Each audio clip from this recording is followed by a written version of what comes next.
welcome to or welcome back to FirstEnergy Stadium, depending on your perspective. Game 2 of our doubleheader here in the Reading Fightin Phillies Radio Network, as the Binghamton Rumble Ponies, who won game 1 in 8 innings by a final score of 4-1, taking on the Reading Fightin Phillies. Binghamton now at 26-28.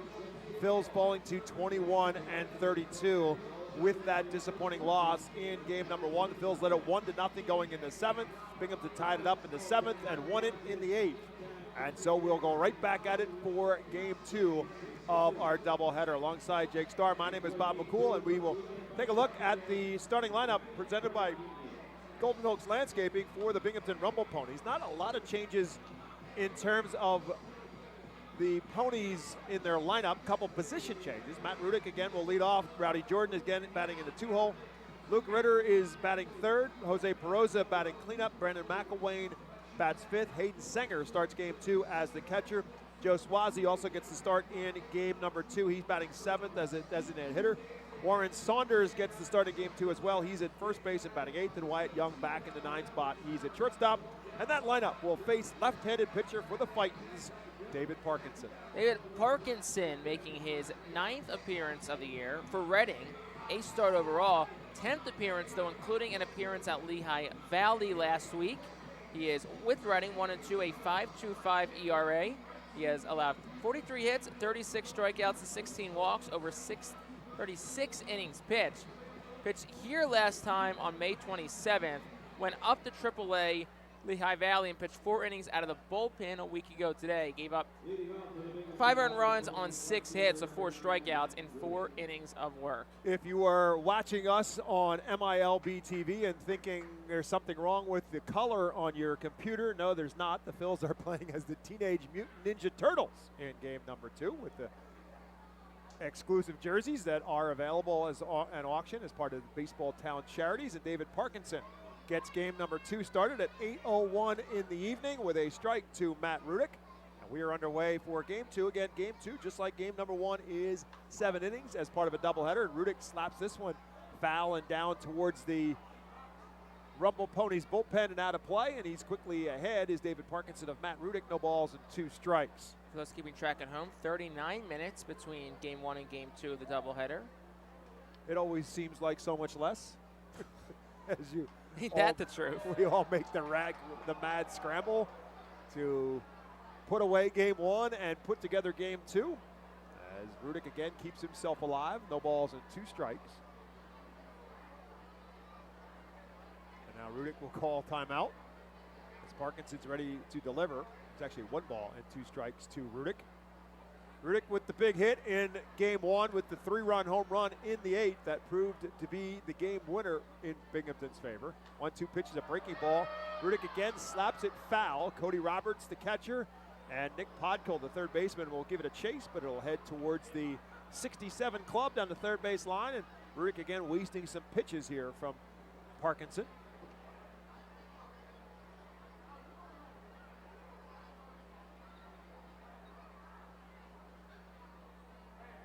And he gets him to chase this one. Good at series that time for Parkinson.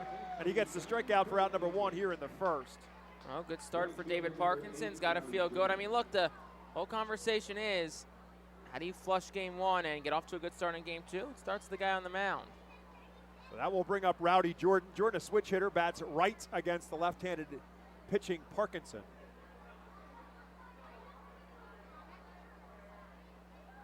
And first pitch to him is a fastball that he can't catch up to, and so he gets ahead of Jordan as well. Jordan 3 for 14 now in the series. And this pitch just a bit low, and now it's 1-1.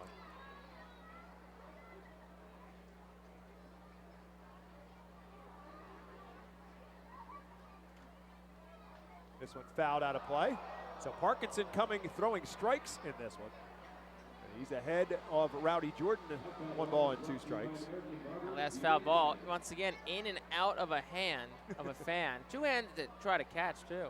Great crowd on hand for the second game of the doubleheader. Came a bit late. Again, it was the gates were opened up late as this doubleheader was added into the schedule with the makeup of Wednesday's postponed game. And, of course, Mega Blast fireworks on deck.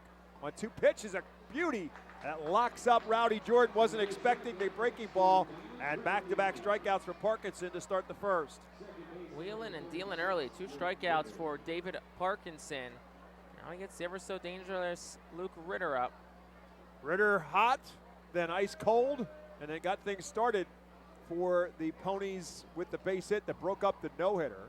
Again, if you missed game 1, Griff McGarry pitched 5 innings, did not give up a hit. Matt Seelinger got a 1-2-3 6th inning, and then Ritter started the 7th with a base hit to break up the no-hitter, and then came around to score the run that tied the game up and sent it into extras.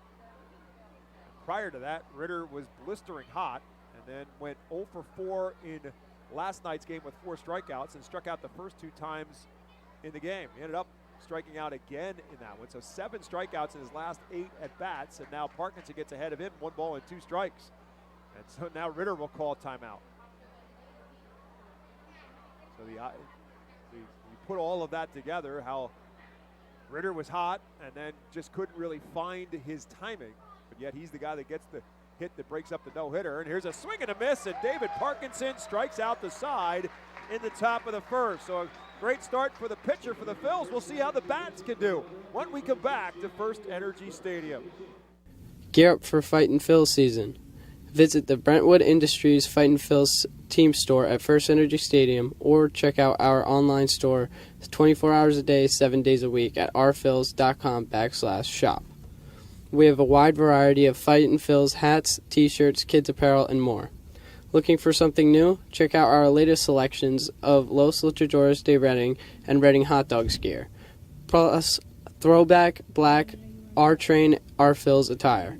Root for your Fightins in style. Stop by the Brentwood Industries Fightins team store or rphils.com/shop. ROG Orthodontics is the proud official partner of the ROG Orthodontics Fightin Phillies Kids Club. Join today at Fightins.com to get your free ROG Orthodontics Kids Club t-shirt, and visit FantasticSmiles.com for more information on why ROG Orthodontics is voted #1 in Berks and Monco. ROG Orthodontics and the Fightin Phils, 2 great hometown partners. Fans, nothing beats a great day at Golden Oaks Golf Club. Located just minutes from Reading, Golden Oaks is a beautiful, award-winning golf course open to the public with perfect greens, lush fairways, and a course playing for 5 sets of tees. Bogey's Pub is open to the public with the area's best full-course menu, featuring indoor and outdoor seating and TVs to watch your favorite sports teams. Let the Golden Oaks Golf Club team cater to your need. Lunch, dinner, golf outings, parties, company events, and fundraisers. Visit our website at GoldenOaksGolfClub.com and follow Golden Oaks Golf Club and Bogey's Pub on Facebook. Golden Oaks Golf Club, where great memories are made. Here is the Golden Oaks Landscaping starting lineup for the Ninja Turtles. I can guarantee I've never said that before in my broadcasting career. Madison Stokes will lead off. Carlos De La Cruz bats second. Yohan Rojas bats third. Now Oliver Dunn is the cleanup spot. Nick Podkol is batting fifth. Ethan Wilson bats sixth. McCarthy Tatum is in the 7th hole. Herbert Iser gets the start in Game 2 at the catcher spot. And Cody Roberts in right field in Game 2 is batting ninth, facing right-handed pitcher Mike Vassell, who gets 1 ball and 1 strike count on Madison Stokes to get started.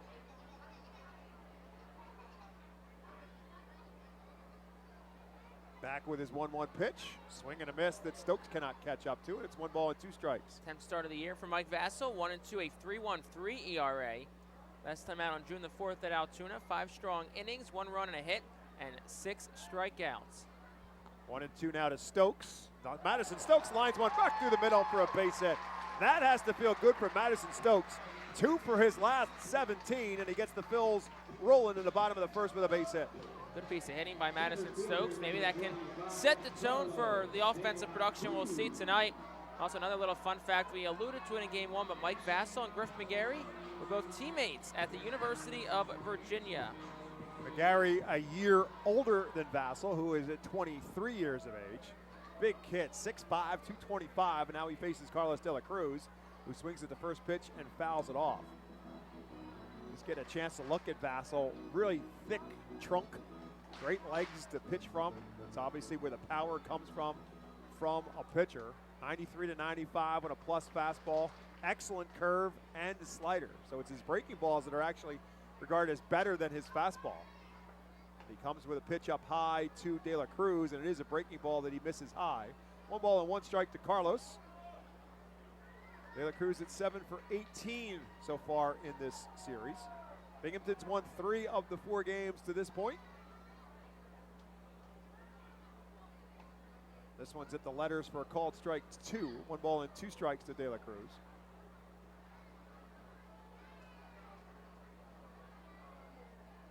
Although struck out twice in the first game, also walked in 4 plate appearances. Swing and a miss, strike 3 here. So De La Cruz down swinging. So the last game, De La Cruz was 0 for 3, so he snapped his 15-game hitting streak. Did extend his on-base streak, though, to 25 games, so 1 streak gone, another one stays alive for the big man, De La Cruz. That'll bring up Johan Rojas, who's kind of skidded off the rails a little bit in his last couple of games. 6 for 17 now in the series as he steps in. First pitch to Vassell. Line down the first base line and slicing foul. Everybody ducking. First base umpire Tyler Woody was ducking. Bullpen scrambling to get out of the way. Eventually Christian Hernandez picks it up and makes a souvenir out of it. That was hot off the bat of Johan Rojas. Madison Stokes takes his lead off of first. Pitch is low. You look at the numbers for Vassell. 46 innings pitched, 54 strikeouts, and just 6 walks. So some impressive numbers for a 23-year-old right-handed pitcher. 1-1 coming to Rojas. Stokes started, and stopped again, and the pitch is over for a called strike. Yeah, once you hesitate, you really can't go. You're a dead duck at that point. Johan Rojas will take a look down at his manager, Al Padrique, in the third base box. Ray Ricker comes over and says something to Madison Stokes. With a 1 ball and 2 strike count now to Rojas. This tap towards the right side and through for a base hit. Stokes will put on the brakes at second base. And Johan Rojas breaks a bit of an over with a base hit. First hit in the last couple of games for Rojas, who was in an 0 for 8 skid. And he's got 2 men on now and 1 out for Oliver Dunn. Reading only 3 hits in game 1. Already has 2/3 of that mark through 3 batters here in game 2. So hopefully that's a good sign of things to come. Dunn 3 for 14 in the series stepping in. Oliver among the team leaders in RBIs on the year. In an RBI spot here with 2 on, 1 out. Left-handed hitter. First pitch there for a called strike 1, 96 on the radar gun. It's about at the top end for Vassell. He's in the 93 to 95 range consistently with the fastball. And again, that's not his best pitch. The curve and the slider, rated by the scouts as better pitches. There's a fastball. It's at 96 again and up high. And Dunn chased it. And he is quickly behind. No balls and 2 strikes. Oliver a little upset with himself for chasing that pitch up high.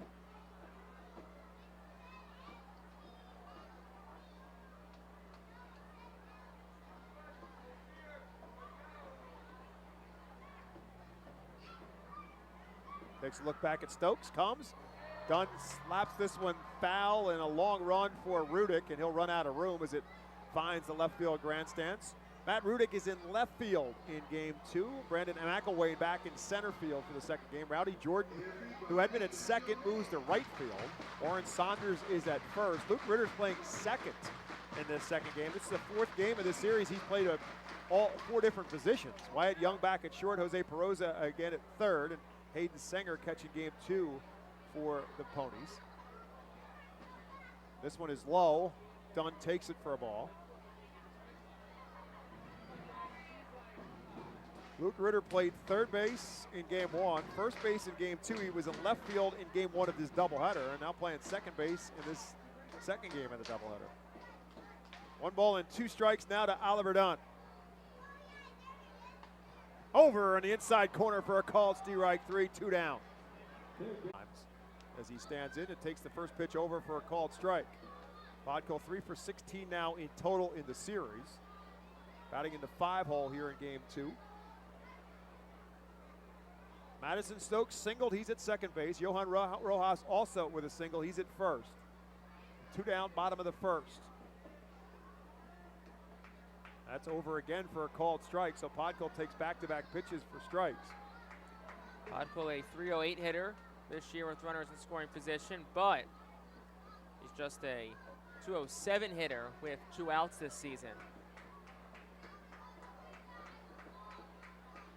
0-2 pitch. Lifted into shallow right. Saunders, the first baseman, in foul territory, now back in fair territory. Makes a nice over-the-shoulder catch, and that will do it for the Phils in the first. No runs, 2 hits, 2 left, 1 complete, scoreless in baseball town. Empowering communities one relationship at a time is our commitment at Tompkins. Our customers have thrived thanks to our focus on local lending and their commitment to the customers they serve. They do a great job, everything for us, from our banking, our insurance, to our wealth management. Tompkins has always been there for us. We see a long relationship with Tompkins. They're good people. Tompkins, banking, insurance, wealth.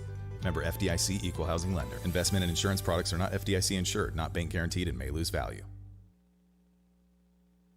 Our Phils fans can continue to expect great performances all season long on the Burke's Commercial Roofing stage. It's the home of great local talent, including the Our Phils mascot band. Burke's Commercial Roofing prides itself on being a locally owned and operated company that puts an emphasis on customer service. They provide free on-site estimates and can handle any size repair, restoration, or replacement. Visit burkscommercialroofing.com or call 610-717-3949 for more information. And don't forget to sit back, relax, and enjoy the show at the Burke's Commercial Roofing stage at America's Classic Ballpark. Burke's Packing is a family-owned and operated meat processor located here in Reading, specializing in hot dogs, ham, specialty meats, and more. Burke's Packing provides America's Classic Ballpark with quality products, including the highly acclaimed flat-top grilled hot dog. Join us for Burke's Packing Sunday Family Fun Days at Sunday home games all season long at FirstEnergy Stadium. Welcome back to FirstEnergy Stadium. We head to the second inning alongside Jake Starr. My name is Bob McCool. No score as the Ponies come to the plate here in the second. Jose Peroza, Brandon McElwain, and Hayden Sanger due up against David Parkinson, who struck out the side in the top half of the first for the Fightins. The left-hander delivers his first pitch of the second. This one lifted straight up into right center field. De La Cruz and Kroon will go back and look up and say goodbye as it bounces off the Redners Event Center. It got caught up in the wind, and Jose Peroza puts Binghamton on top with a solo home run. And Peroza hits that one out towards right, and Kroon and De La Cruz both watch it go over the fence. So Jose Peroza with the home run, his second of the series, his 8th of the season. RBI number 29 on the year as well. Now we'll bring up Brandon McElwain. And wind blowing out to right field, as it generally does here at FirstEnergy Stadium. And Peroza hit it well and got it up in the air, and it just kept on sailing. It bounced off the Redners Event Center for the solo home run. First pitch swinging is McElwain. He fouls it away. McElwain 3 for 15 in this series.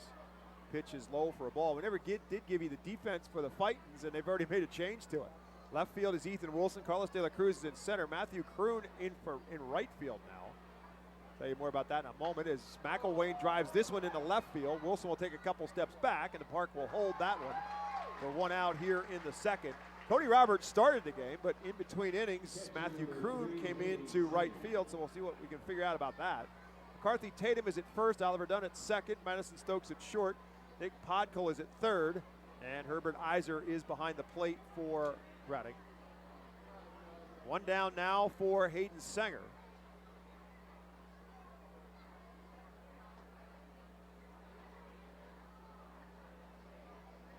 First pitch from Parkinson, over again for a called strike.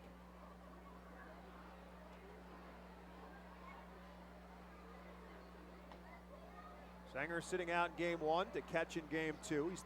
He's 2 for 9 in this series.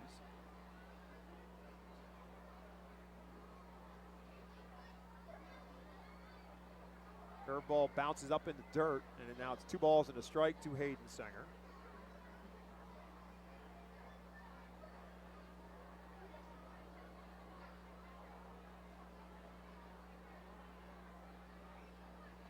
Swing, miss, and it's 2 balls and 2 strikes. Parkinson, a 27-year-old lefty, originally from Henrico, Virginia. pitched in college for Ole Miss. 2-2 pitch by him is over for a called strike 3. Fourth strikeout for David Parkinson. 2 down now here in the second.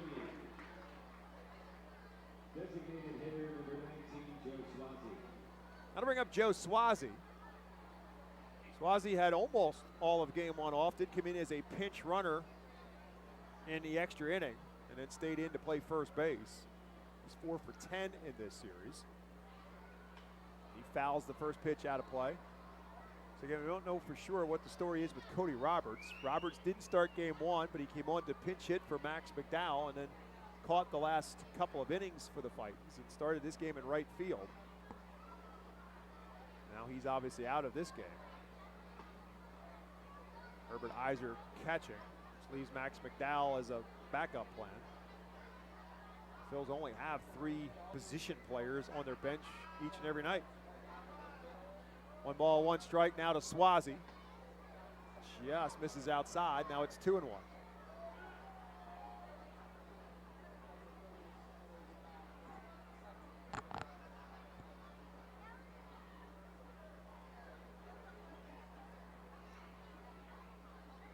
This one tapped towards short. Madison Stokes, big hop. He'll make the throw across in plenty of time for out number 3 here in the second. But Binghamton strikes first on the solo home run by Perosa. That's our score after 1.5 here in Baseball Town. Binghamton 1, Reading nothing. Empowering communities one relationship at a time is our commitment at Tompkins. Our customers have thrived thanks to our focus on local lending and their commitment to the customers they serve. They do a great job. Everything for us, from our banking, our insurance, to our wealth management. Tompkins has always been there for us. We see a long relationship with Tompkins. They're good people. Tompkins, banking, insurance, wealth. Member FDIC, equal housing lender. Investment and insurance products are not FDIC insured, not bank guaranteed, and may lose value. Our Phils fans can continue to expect great performances all season long on the Burke's Commercial Roofing stage. It's the home of great local talent, including the Our Phils mascot band. Burke's Commercial Roofing prides itself on being a locally owned and operated company that puts an emphasis on customer service. They provide free on-site estimates and can handle any size repair, restoration, or replacement. Visit burkscommercialroofing.com or call 610-717-3949 for more information. And don't forget to sit back, relax, and enjoy the show at the Burke's Commercial Roofing stage at America's Classic Ballpark. Burke's Packing is a family-owned and operated meat processor located here in Reading, specializing in hot dogs, ham, specialty meats, and more. Burke's Packing provides America's Classic Ballpark with quality products, including the highly acclaimed flat-top grilled hot dog. Join us for Burke's Packing Sunday Family Fun Days at Sunday home games all season long at FirstEnergy. The crazy hot dog vendor doing his thing at the bottom of the second. Now the Phils will try to do their thing with the bats in their hands. Again, after leading the league and hitting almost the entire season so far and scoring 16 runs in the first 2 games, Phils bats quiet over the course of the last 2. Ethan Wilson will try to change that as he leads off for the Phils here in the bottom of the second. Right-handed pitcher Mike Vassell for the Ponies. First pitch by Vassell up and in for a ball. This second inning brought to you by Cornwall Manor, an active senior living not-for-profit community in scenic Cornwall, Pennsylvania, outside of the city of Lebanon. Off-speed pitch and a beauty that Wilson's way out in front of. That's looked to be the changeup for Vassell. Might be his 4th best pitch, but if in fact that was it, it was a good time. There's the fastball that looks even bigger there. That's 96 on the radar gun. About a 12-mile-an-hour difference between the changeup on pitch 1, on the last pitch, and the fastball there. So now he's in 1 and 2 on Wilson. And a swing and a miss at the fastball, and that's strikeout number 3 for Vassell. And Vassell looks good. I mean, look, like we talk about, yes, the quote-unquote struggles of the offense, but credit has to also go to the Binghamton pitching staff, who's done a really good job. So to bring up McCarthy Tatum. Tatum had the RBI for the Phils in game 1. McCarthy now 3 for 7 in this series. Playing in the last 2 games of the series, last night and game 1 of this. First pitch to him is over for a called strike.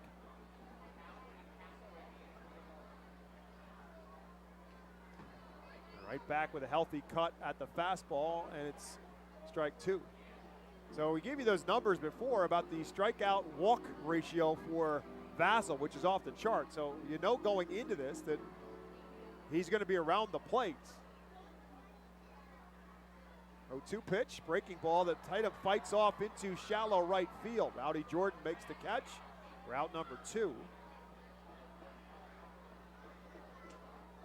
And that'll bring up Herbert Iser.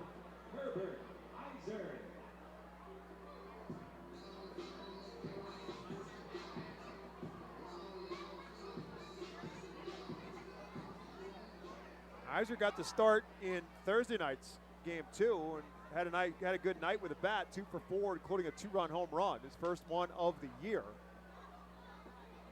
And swings at the first pitch, comes up empty on the fastball. It's quickly no balls and a strike to the left-handed hitting Herbert Iser. This one back softly through the middle. Wyatt Young makes the play and the throw off balance, but a nice throw, and it's enough to get Herbert Iser. Wyatt Young ranging far across the second base bag on the right field side of it to make the play and the throw, and the Phils go 1-2-3 in the second. 2 complete when we come back to Baseball Town. Binghamton 1, Reading nothing. Cornwall Manor is an active senior living community on a 190-acre wooded campus in Cornwall, Lebanon County. The community offers independence and opportunities for wellness and fitness, as well as educational and musical programs, and the peace of mind of having convenient health care on site. Cornwall Manor offers a range of residential choices from apartments to homes. Prospective residents are welcome to visit us for lunch and have a chance to learn more about the community. More information is available online at cornwallmanor.org. Cornwall Manor, celebrating 70 years of senior living. The Fightin' Phils know who to call for trash and recycling services. A proven winner, JP Mascaro & Sons. The industry leader for over 50 years. Trust the familiar Mascaro Blue Elephant to provide dependable, quality service for your home or business. That's JP Mascaro & Sons, one of the top companies in its industry. Trash and recycling services for home, business, and industry. We are hiring and have open positions in Berks County.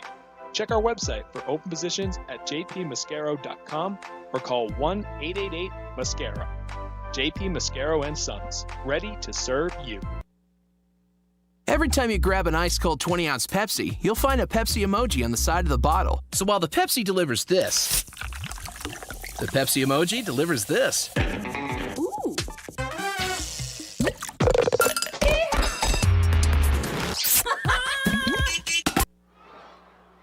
Established in 1928, the Manor Golf Club is one of the oldest public courses in eastern Pennsylvania, located conveniently between Philadelphia, Lancaster, and Allentown in Sinking Spring. The Manor Golf Club offers a true test of golf on a traditional championship-style golf course where shot making takes precedence over length. Visit themanorgolfclub.com for more information. Top half of the 3rd inning. Alongside Jake Starr, my name is Bob McCool. Reading Fightin' Phils trail the Binghamton Rumble Ponies 1-0. Oren Saunders leading it off against lefty David Parkinson, who misses the first pitch with a ball, comes back with a breaking ball that misses a little bit low, and it's now 1-1. Saunders 2 for 5 in the series. This one slapped towards second. Oliver Dunn up with it on a big hop. Plenty of time at first base for out number 1. So the exception of the home run off the Redners Event Center by Jose Peroza, David Parkinson has looked solid so far through now 2 1/3 innings. Yeah, I know I say it all the time, but the best mistake you can make as a pitcher is a solo home run. We saw Abel do it last night, and so Parkinson did, but he's bounced back nicely, retired 4 straight since. That'll bring up Wyatt Young, who had been pesky early on in this series, but he's tailed off a little bit in the last couple. He's now 3 for 15 in the series. Parkinson starts off the lefty with a curveball that's over for a strike. Now comes back and misses a little bit up high. It's 1 ball and 1 strike to Wyatt Young. Matt Rudick, the leadoff man in the lineup in the on-deck circle for the Ponies. This one's over for a called strike. 1-2. Parkinson working quickly, pretty efficiently in terms of balls and strikes. Curveball that's lifted into center field. De La Cruz with those long legs closes the gap in quite a hurry and tracks it down for out number 1 in right center field. Yeah, no, nice closing speed there by De La Cruz. And I mean, his teammate Johan Rojas probably sitting in the dugout saying, I like that. I guarantee Good work, you friend. that will have a conversation between those two, neither one of whom is usually at a loss for words when they're around each other. They are constantly baiting each other as Rudick steps in. Curveball to the left-handed Rudick is a bit inside. I can tell you that as I was filling out the boards inside yesterday, before yesterday's game, the two of them were walking by, and De La Cruz said, yeah, right down. Johan Rojas there, Johan Rojas there. I got news for you. De La Cruz's name is on that board even more than Johan Rojas. 1 ball and no strikes now to Rudick. Fastball that he cannot catch up to. 1 ball and 1 strike. Good mix of pitches by Parkinson. Starting off with a breaking ball, then goes back with the fastball, which is only 91 on the gun, but after the curveball looks that much quicker. 1-1 pitch. Tries to get him to chase, and he lays off. Rudick, strikeout victim his first time up. Battled Parkinson for a while in that at bat, with several foul balls before Parkinson finally put him away.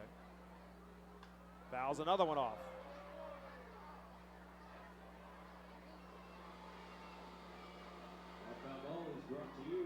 Now timeout called by Rudick. Again, Parkinson's getting the ball and he's ready to go. He is very much locked in. And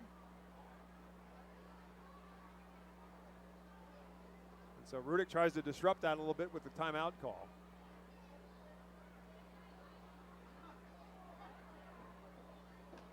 And he fouls another one away. If you missed it, Binghamton won game 1 in extra innings by a final score of 4-1, and it was the guy at the plate who made the difference, Matt Rudick, with a 3-run home run in the top of the 8th that won it for the Ponies after they tied it up in the top of the 7th. And he fouls another one away.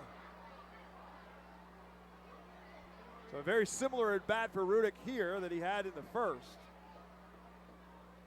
Parkinson trying to finish him off the same way he did in the first as well.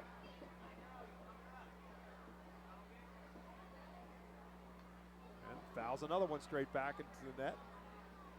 Rudick is just 5'6", but he's got great power, as we saw in that first game and throughout this series. He's got 9 home runs now on the season, and he leads the team in RBIs with 31. Breaking ball that he pops straight up in the air.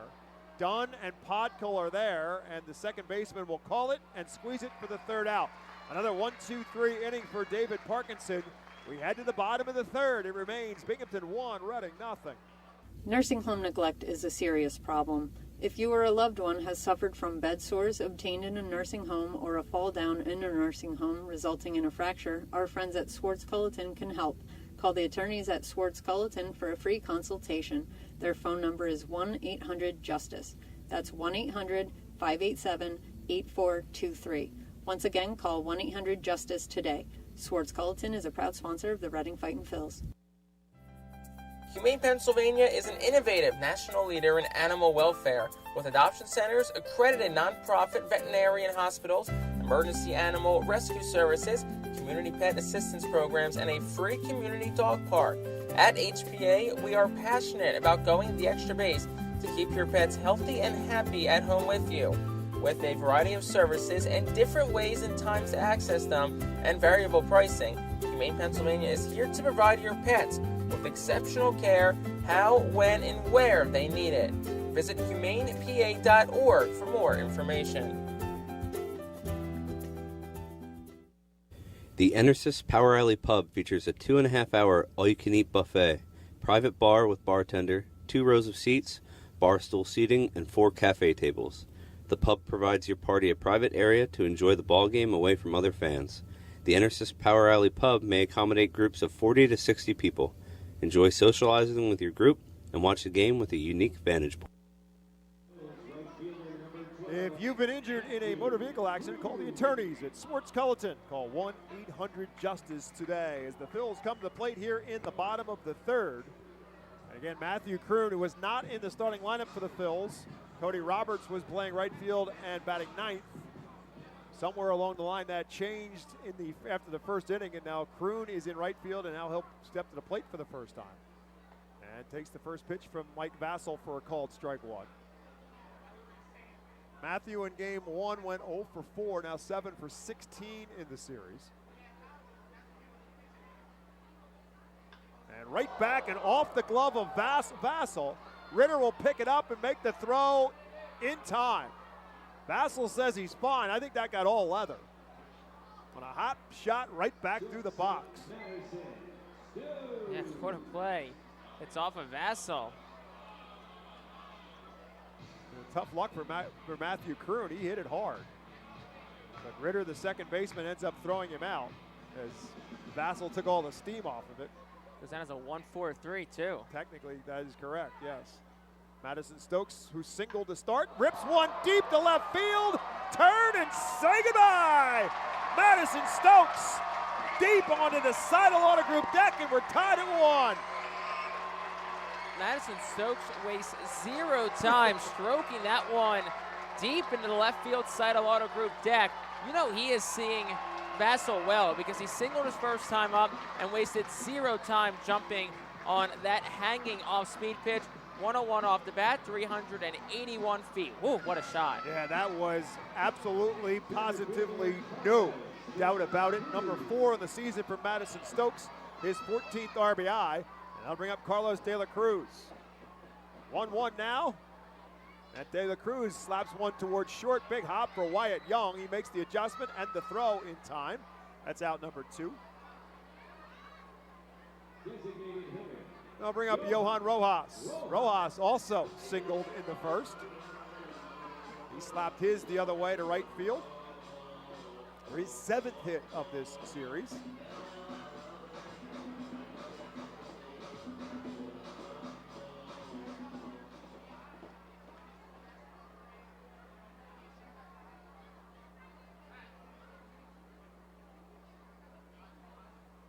Shows bunt, drops a beauty. Perusa, the third baseman's the only one who's got a shot. He cannot make the barehanded stop. That'll be a bunt base hit. Jake Starr's been calling for that for weeks. How long have I been asking for that one? Third baseman playing back, 2 outs, lay one down and sneak it by them. Johan Rojas, love that decision from him. I don't know if that was him or Valpadrique, but whoever it was, loved the decision. I think it was you. Exit velocity of all the credit. Exit velocity 33 miles an hour, 13 feet off the bat. It's a base hit and a bluff. Oliver Dunn now bats with a man on first and 2 outs. Let's see if Rojas looks a little bit runnerish, bluffs and stops as Dunn fouls it straight back. That's a Richie Ashburn terminology. Looking a little runnerish down at first base. Rojas does lead the team in steals with 18. Richie Ashburn, also known as Whitey.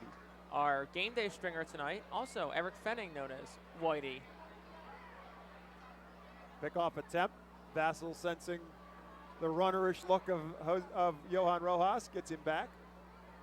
Again, Vassell's a big dude, so he might be the kind of guy that you can run on. 6'5" and 225.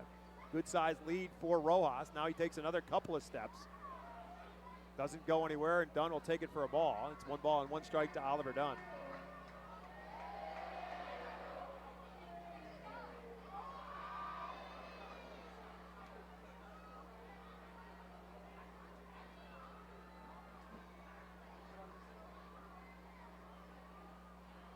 This one lined into right center field and in for a base hit. Watch Johan Rojas run as this one bounces off the board. Al Padrique will send him. The throw is not even going to be made to attempt. It's an RBI double for Oliver Dunn, and the Fightins are on top 2-1. The Sheets RBI guy delivers. Fans get a free specialty drink if you're in the concourse and you hear us right now. Coupons available at the customer service booth, but look what that 2-out bunt set up. You never know when something can be a spark. And a team that's quote-unquote struggling offensively, which is a subjective term, I guess, for this team, needs just some kind of spark. And that Rojas bunt, that Stokes home run, could be what it needs. So that'll bring up Nick Podkol. There's still another runner in scoring position now with Dunn on base with the double. That's RBI number 29 now for Oliver Dunn.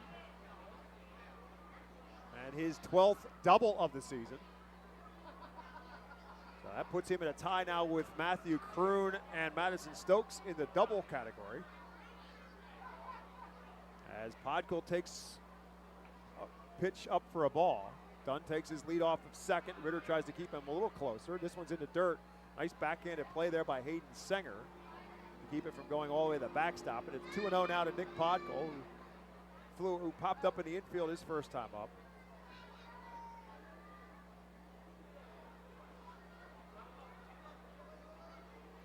Fightin's playing as the Teenage Mutant Ninja Turtles. Jerseys are being auctioned off as we speak, and the auction continues online. This one's ripped down the third base line, but hook and foul. Podkol turned on it and roped it, but he hooked it foul. And now the count is 2 balls and a strike. Again, the jerseys are available for auction online. Buy your favorite player's Ninja Turtle jersey. They are unique. 2 balls and 1 strike to Nick Podkol. Holds off and takes it for a called strike. I think Podkol thought it was a called strike, but it's 2 balls and 2 strikes now to the right-handed hitter. Nathan Gorsak, game 1 umpire. Austin Snow, game 2. Both have had wider zones this week. Tyler Whitty more tight. This one's in the dirt. Another nice block by Sanger, and it's now 3-2. 2 runs in so far in the inning. Phils have another one in scoring position on second base right now with 2 down.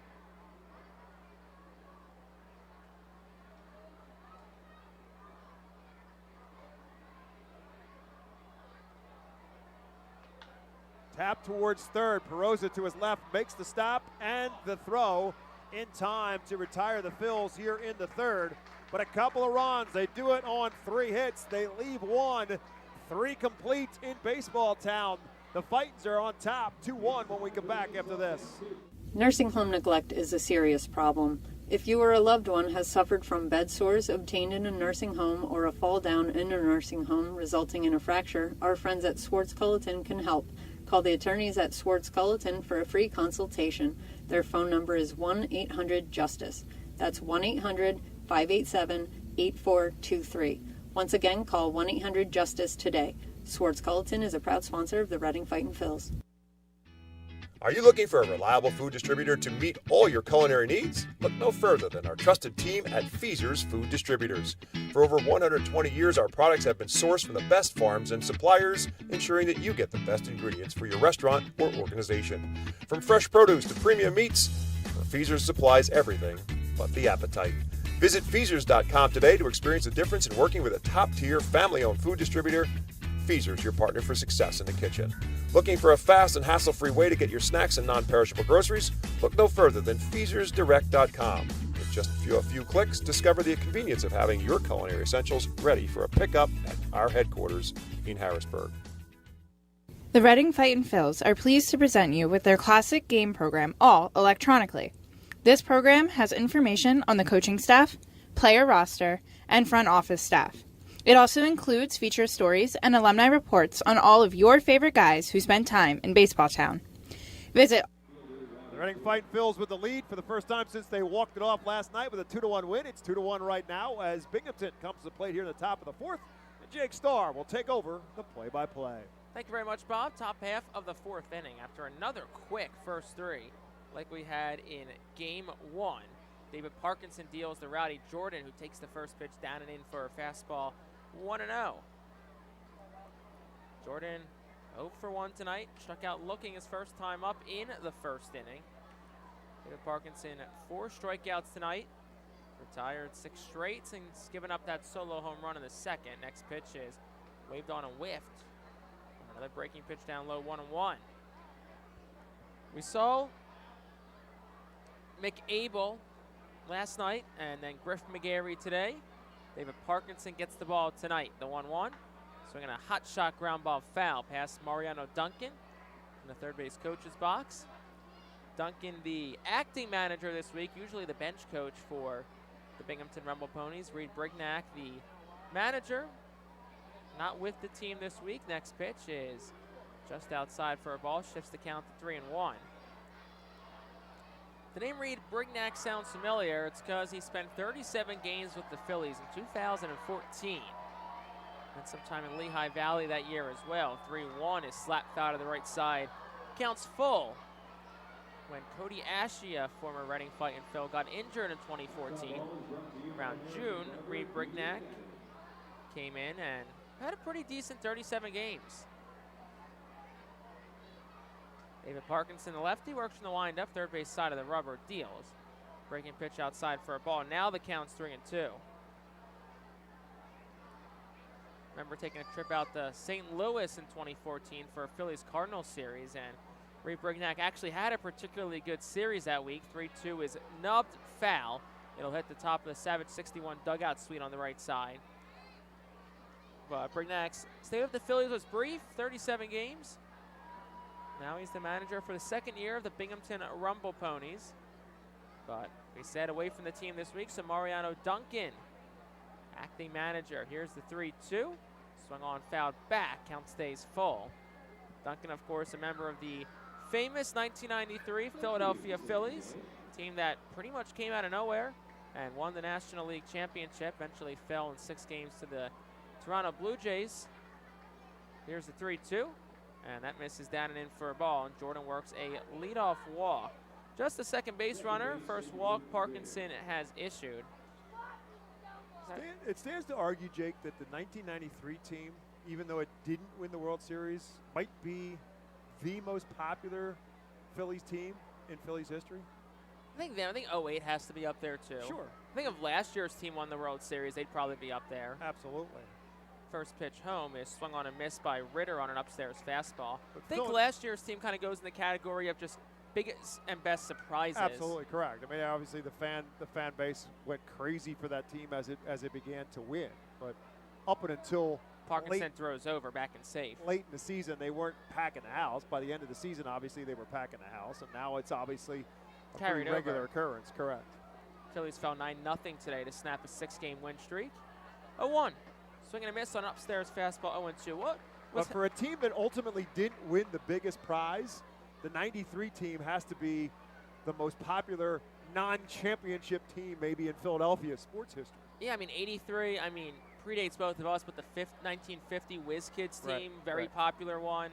But I mean, yeah, nobody talks about 83. No one really talks about 09 the way they talk about 93. And I think it's, there's a different expectation. 02 upstairs for a ball. 09, they were expected to win. 83, same thing. They just won the World Series 3 years prior. 93, what did Harry call them? A band of throwbacks? Band of throwbacks. Like John Crux, the Darren Daltons of the world that were so popular among Phillies. 1-2, swing and a miss. Struck him out on an off-speed pitch. Luke Ritter down on strikes. 5th strikeout tonight for David Parkinson. Mitch Williams, the wild thing. Man at the end when it was all said and done, and on most occasions, and unfortunately for him at the end of the World Series. But the only thing I respected the most about Mitch Williams is he stood front and center over it. He didn't hide about it. He didn't say anything about it. He didn't try to make any excuses. He stood up and accepted the fact that he threw the home run that ended the World Series. Jose Peroza steps in. First pitch, a curveball, swing and a miss, 0-1.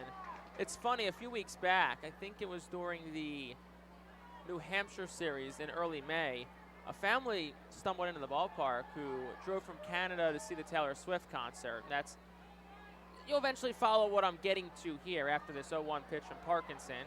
Another curveball that bounces away from the catcher, Iser to his right. That'll allow Jordan to get the second on. It's probably going to be a wild pitch on David Parkinson. For Parkinson, throws that wild pitch, his 3rd of the season, but they were coming to Philadelphia for the Taylor Swift concert, stopped here, wanted to see Taylor's home. The mural we have here at FirstEnergy Stadium. Full story we did on them. You can see on our YouTube page and social media accounts as well. The count's 1-1 here to Jose Peroza. Jordan stands on second with 1 out. Next pitch way inside. Peroza shimmies out of the way of it and counts 2-1 as Iser blocks it. But talking to the guys, that's wearing a Phillies hat, but I say, you're from, London, Ontario. Who are you a fan of? The Blue Jays. Big fan? Yeah. I go, okay. We won't talk about 1993 then. And he goes, he actually works for TD Bank, which is one of their headquarters is in Mount Laurel, New Jersey. 2-1 is right back towards the middle. Stokes fields on a high hop, throws on the run to first, behind the second base bag in time, 2 gone. Jordan up to third, but TD Bank, obviously, the T stands for Toronto, so main headquarters in Canada, American headquarters in Mount Laurel, New Jersey, which is outside of Philadelphia. So the dad's like, yeah, I go down there a lot, lots of Phillies fans, and the words Joe Carter don't usually garner the best responses in the world as Brendan McElwain steps in of 2 gone in the inning. First pitch out. Ground ball towards the middle. Dunn played perfectly behind the second base bag. Flips to first in time. And the side is retired. No runs, no hits, no errors. 1 man left on third. We'll go to the bottom of the 4th. Fightin's up 2-1. Looking for more on the Phillies Radio Network. The Louisiana Swamplands. Out here, you're either lunch or you're enjoying it. Make sure you end up on top with the all-powerful lineup of Kia SUVs, like the Telluride, Sportage, and Sorrento, equipped with available all-wheel drive, higher ground clearance, and the interior capacity to bring everything you need, so you'll always remain more than a gator's length ahead. Visit your local Kia dealer today to find your next adventure in our ever-capable lineup of SUVs. Kia, movement that inspires. Call 800-3334-KIA for details. Always drive safely. When the Reading Fightin' Phils get hungry, we turn to our team feed partners. Special thanks to Chick-fil-A, Pizza Como USA, Railroad House, Why Missing Restaurant and Bakery, Jersey Mike's Subs, Mimo's Italian Restaurant and Bakery, Subway, and Clean Eats for making sure the Fightin' Phils front office is never hungry on game day. Our staff enjoys delicious meals from our team feed partners. Don't take our word for it. Find out for yourself today. The award-winning Reading Hospital Tower Health Pool Party provides an unforgettable night out with family and friends. Enjoy a baseball game while swimming in the 87-degree heated pool directly behind the right field home run wall. Plus 2.5 hours of all-you-can-eat buffet, photos, and autographs with the crazy hot dog vendor and the Fightin' Phils mascot band. Regular season tickets start at $33 per person for groups of 20 or more. Give us a call today at 610-370-BALL.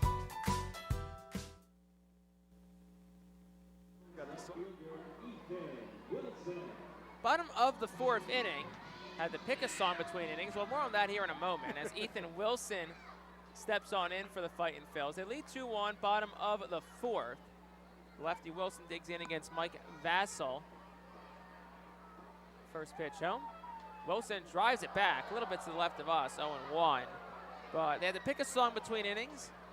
3 songs. I don't remember number 1. Number 2 was Don't Stop Believing. Number 3 was The Final Countdown. That's correct. And it was really close between 2 and 3. I think 2 got the edge. Pitch to Wilson is lined, a hot shot foul into the main grandstand in right field. And looks like everyone's okay, 0-2. But 2 at 1 by a hair. Don't Stop Believing. And I told Bob at the break, I'm like, yeah, it's my all-time favorite song. No, it's a Jake Starr kind of night. He was pleading for the bunt base hit for Yohan Rojas. He got that. That led to a run. 0-2. Wilson, little slap shot the other way. Perosa, the third baseman, charges, bobbles, and the throw to first is going to be not in time. Well, there will be no throw. We'll see what they rule that. Yeah, I would assume that it's got to be an error on Perosa. He kind of swiped at the ball for some reason instead of just fielding it. So Ethan Wilson is safe at first. We'll wait and see how they rule it eventually. Yeah, I mean, it's definitely a tough play, but probably it's a play if he fields it, he makes probably pretty easily. Right, and it will be an error. Like I said, for some reason, and obviously I don't know why, he's played a decent third base, but he, instead of just, as Wilson batting, takes off. Wilson goes. He had a terrific jump, and the throw's not in time.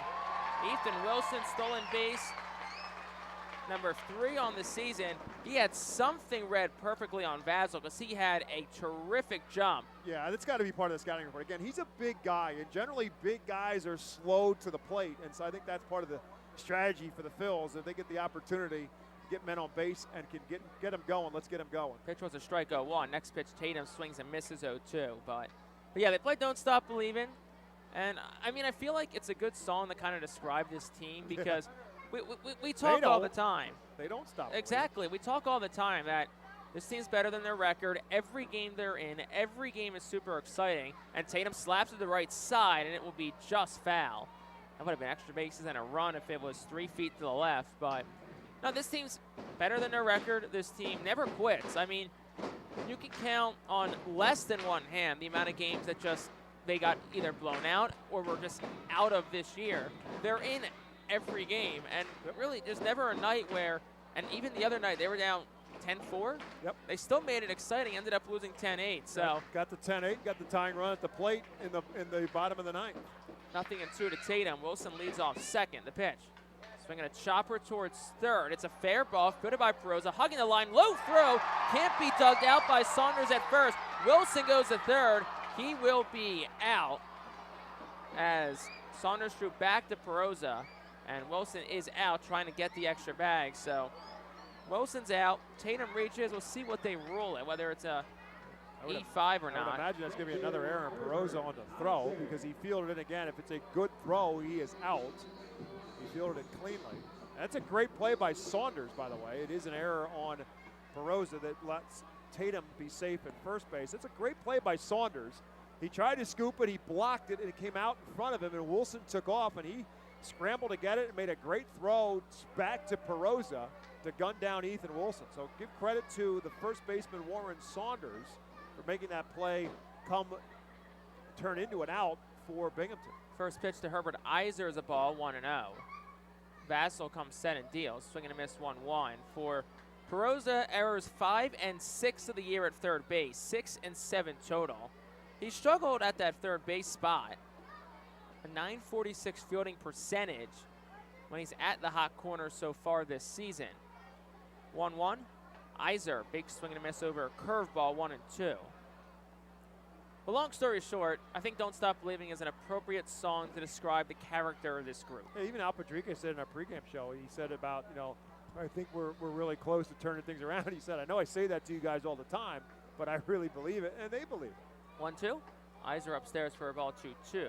By the way, we talked about the 93 team. One final thought, never miss the opportunity for a promo. June 28th, Danny Jackson, one of those former 93 Phils, will be here in Baseball Town as part of the Darren Dalton Foundation Penn State Children's Health Hospital promotion. 2-2. Iser takes down low for a ball. It's the annual Fightin Cancer Night. Always a great night, as the Fightin Phils wear special jerseys to pay tribute to those who have battled cancer. Tatum leads off at first. Count straight 2 to Iser, 1 out, bottom 4. Here's the pitch, runner goes outside for a ball, so won't matter. Iser works a walk, and that'll bring Matthew Kroon to the plate.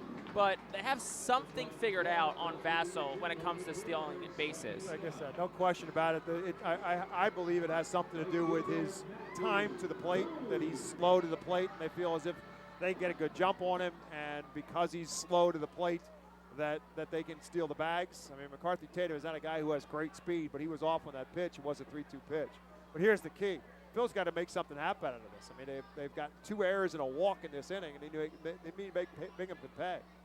First pitch is down and away for a ball. Counts 1-0 to Matthew Kroon, who's up for the second time tonight, 0 for 1.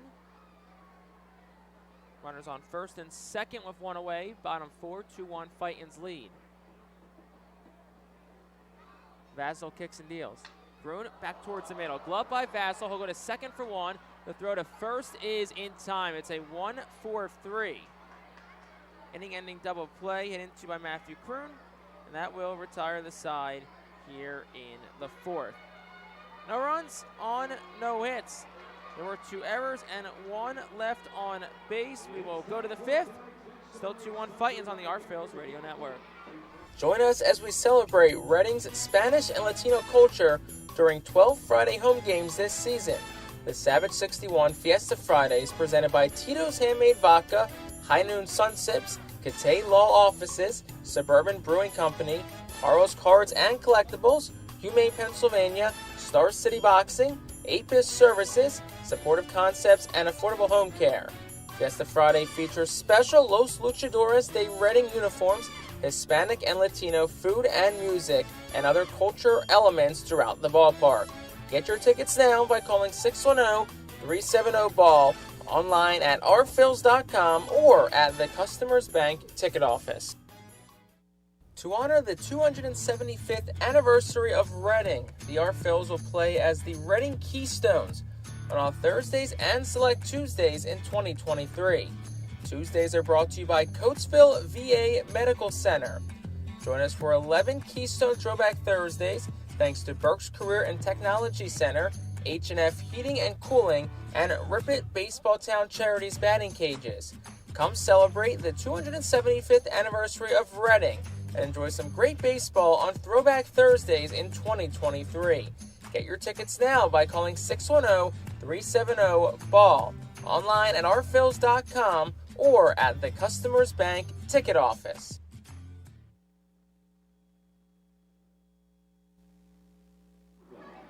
Our attentions shift to the top of the 5th inning.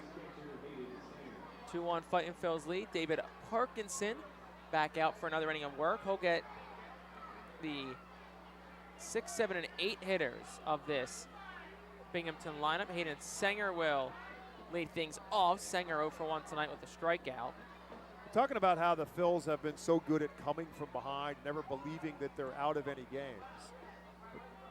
Next pitch, swing and a miss, 1-1. The one thing they have not been doing well in this season is something they're not doing tonight, is building a lead. They have a lead and just chipping away and adding runs on. Next pitch is fouled back into the crowd right behind us.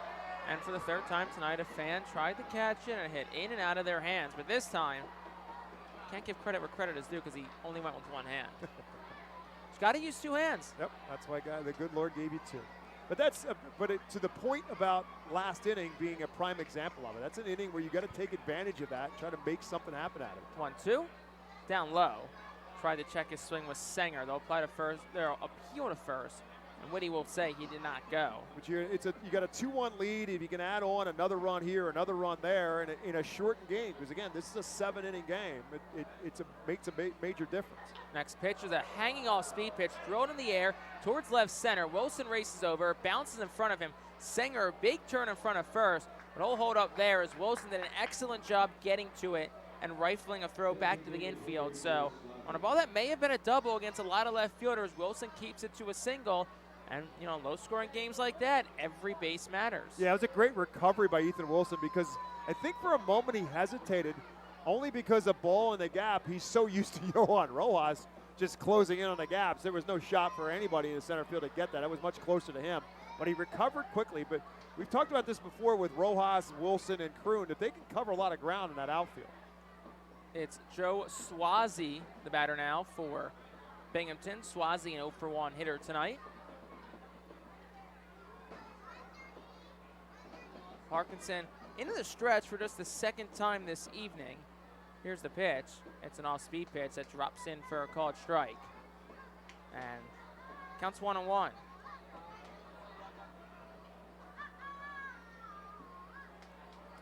Hitting off first goes Hayden Sanger. Nothing away, top of the 5th. Parkinson deal. That's fouled back. Count goes to 1-2.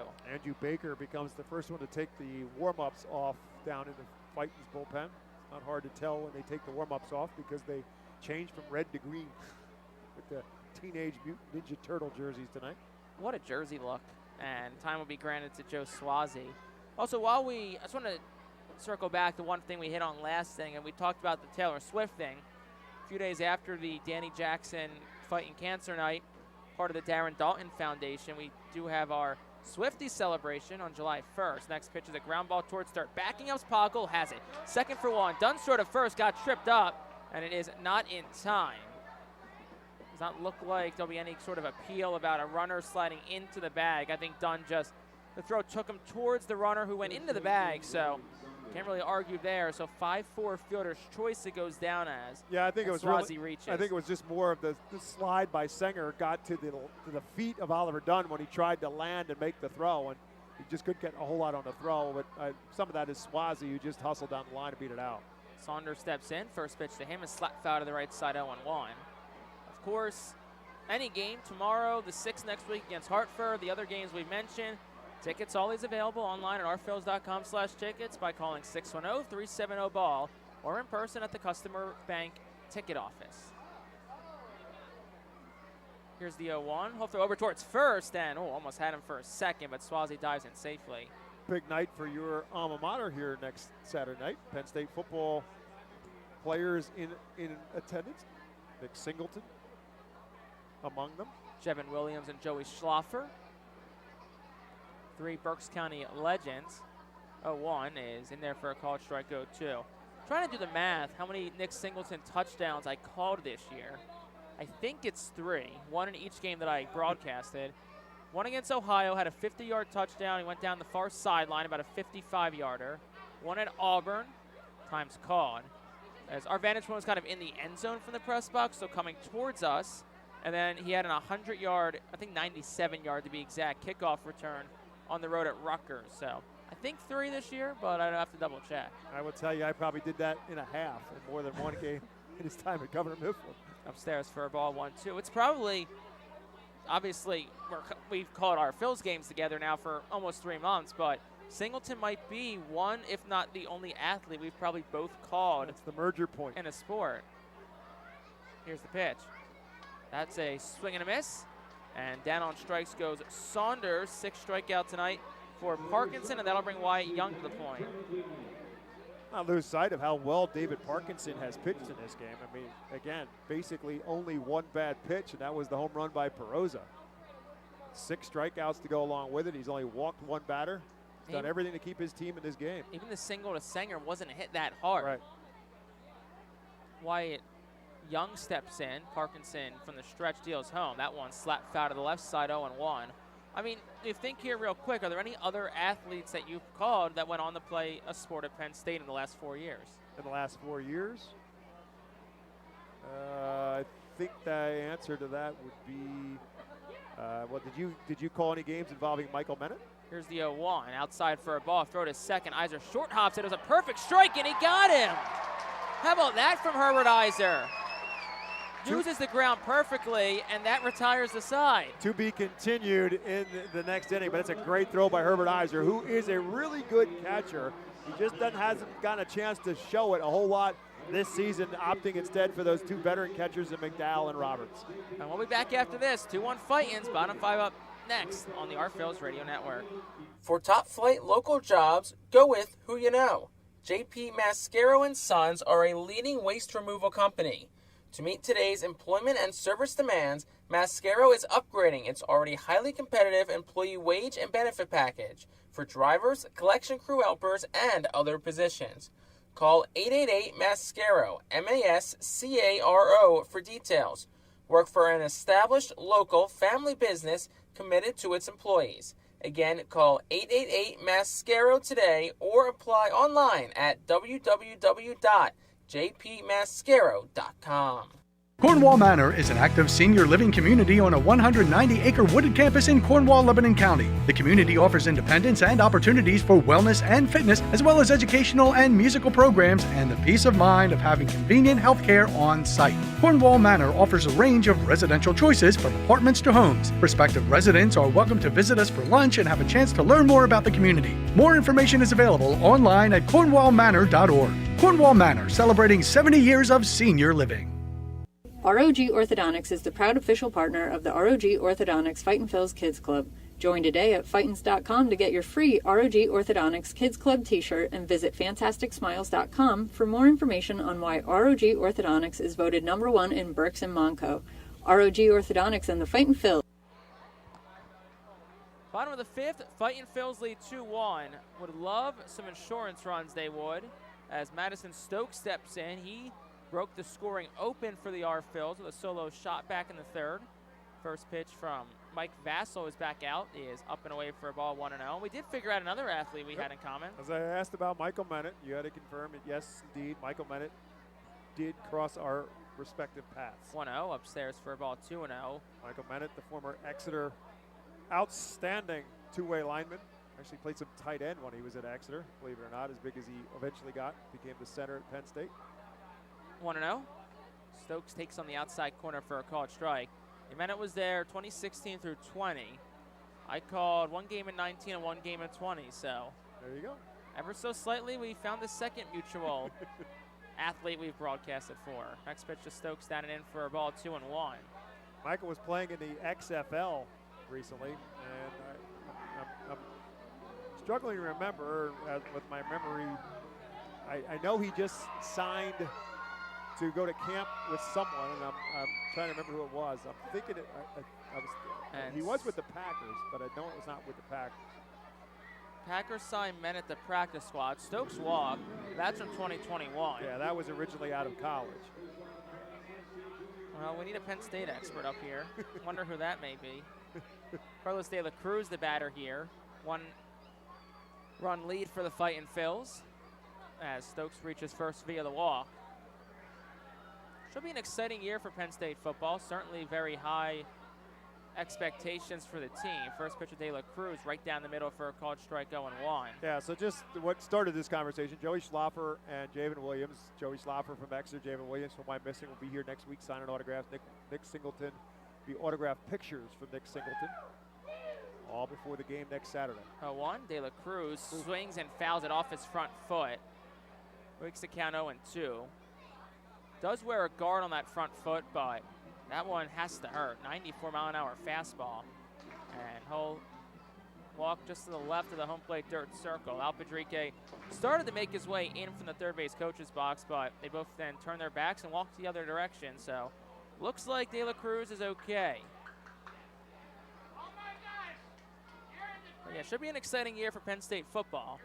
Five-star quarterback Drew Aller, the sophomore, set to get the reins from Sean Clifford, who was a 6-year member of that team.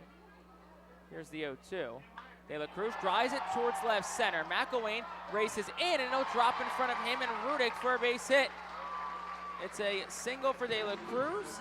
Extends his on-base streak to 26 games, and that puts Johan Rojas in the plate. Here we go again. Same thing as last inning. Now you got the first two guys on in the inning. You got to capitalize here and add to this. You got a really good pitcher on the mound on Vassell. You got him on the ropes. You got to cash something in here. Again, this is a short game. It's a 7-inning game, and we're already in the bottom half of the 5th inning. Fast-moving game, too. Started at 8:01. It's an hour and 9 minutes in. You really have to think of this as being in the bottom of the 7th of a regular game, and this is the time of the game where you're looking to add on some runs. Johan Rojas steps in from the right side. Runners on first and second, no outs. Bottom of the 5th, Fightin's up 2-1. Vassell deals. Rojas lines it down the right field line. It's a fair ball. It'll roll all the way to the corner. Stokes will score. De La Cruz gets the green light as the ball is bobbled by Jordan and Wright. He will score. Rojas the third. It's an RBI triple, and the Fightins lead 4-1. There you go. That's just what you're looking for. Great piece of hitting by Johan Rojas. Just slice that ball down the right field line, and you're almost hesitant to watch anything else but to just watch Johan Rojas run. It's just so entertaining for me to watch him run in that kind of a situation, but there's all kinds of other things going on at the same time.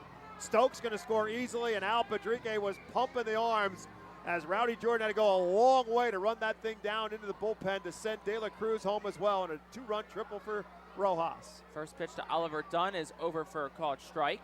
Here's the thing. Don't quit here. You got a man on third and nobody out. Third triple of the year for Rojas. That gives him the team lead over the now batter Oliver Dunn, who tied him with 2. Next pitch is upstairs for a ball 1-1.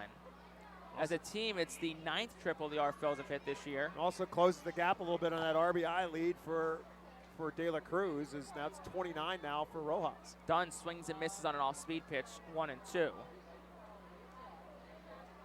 Something about these Ninja Turtle jerseys. I'm sure the players and Al Padrique would be thrilled if they said, you know what, let's stay hot with the Ninja Turtle jerseys. 1-2, Dunn takes, bounces away from Sanger, but not far enough to move Rojas. It's funny because Dunn and Al Padrique, not at the same time, but both were members of the Charleston organization, Yankees Single A team. Al before Dunn, but separate conversation with them. We asked, what's a jersey you wore that kind of reminds you of this? And they said roasted peanuts. Here's the 2-2. Back towards the middle, that's a base hit. Rojas scores. Fightins lead at 5-1. Oliver Dunn pumping his fist as he's running down to first base. That excited. You might see that of a guy who hits no doubt about it, home run, but it's a base hit up the middle. But that's what we're talking about here. It's that added life now that changes what's a 2-1 game and trying to hang on and protect the lead. And now you've given yourself a great cushion at 5-1. So Dunn drives in Rojas. Dunn now has 2 hits today and a pair of RBI. Oliver Dunn now up to 30 RBI in the year, which I think it's safe to assume the RBI race is becoming one of your favorite things to follow this year. It's been awesome because it's been changing and fluctuating, but it's so bunched that it can change from one at bat to another. And last night, De La Cruz had the 2 RBIs, and that gave him the team lead with 30. But there's so many guys who were nipping at his heels that games like this and a night like this can change it fast. So here's Nick Podkol, 0 for 2 tonight.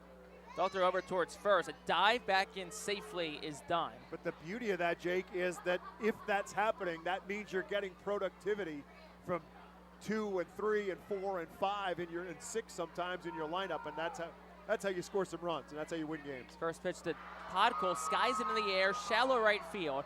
Ritter, the second baseman, backtracks, drifts to his left, secures it with 2 hands. That's just the first out of the inning. And that'll bring Ethan Wilson to the plate.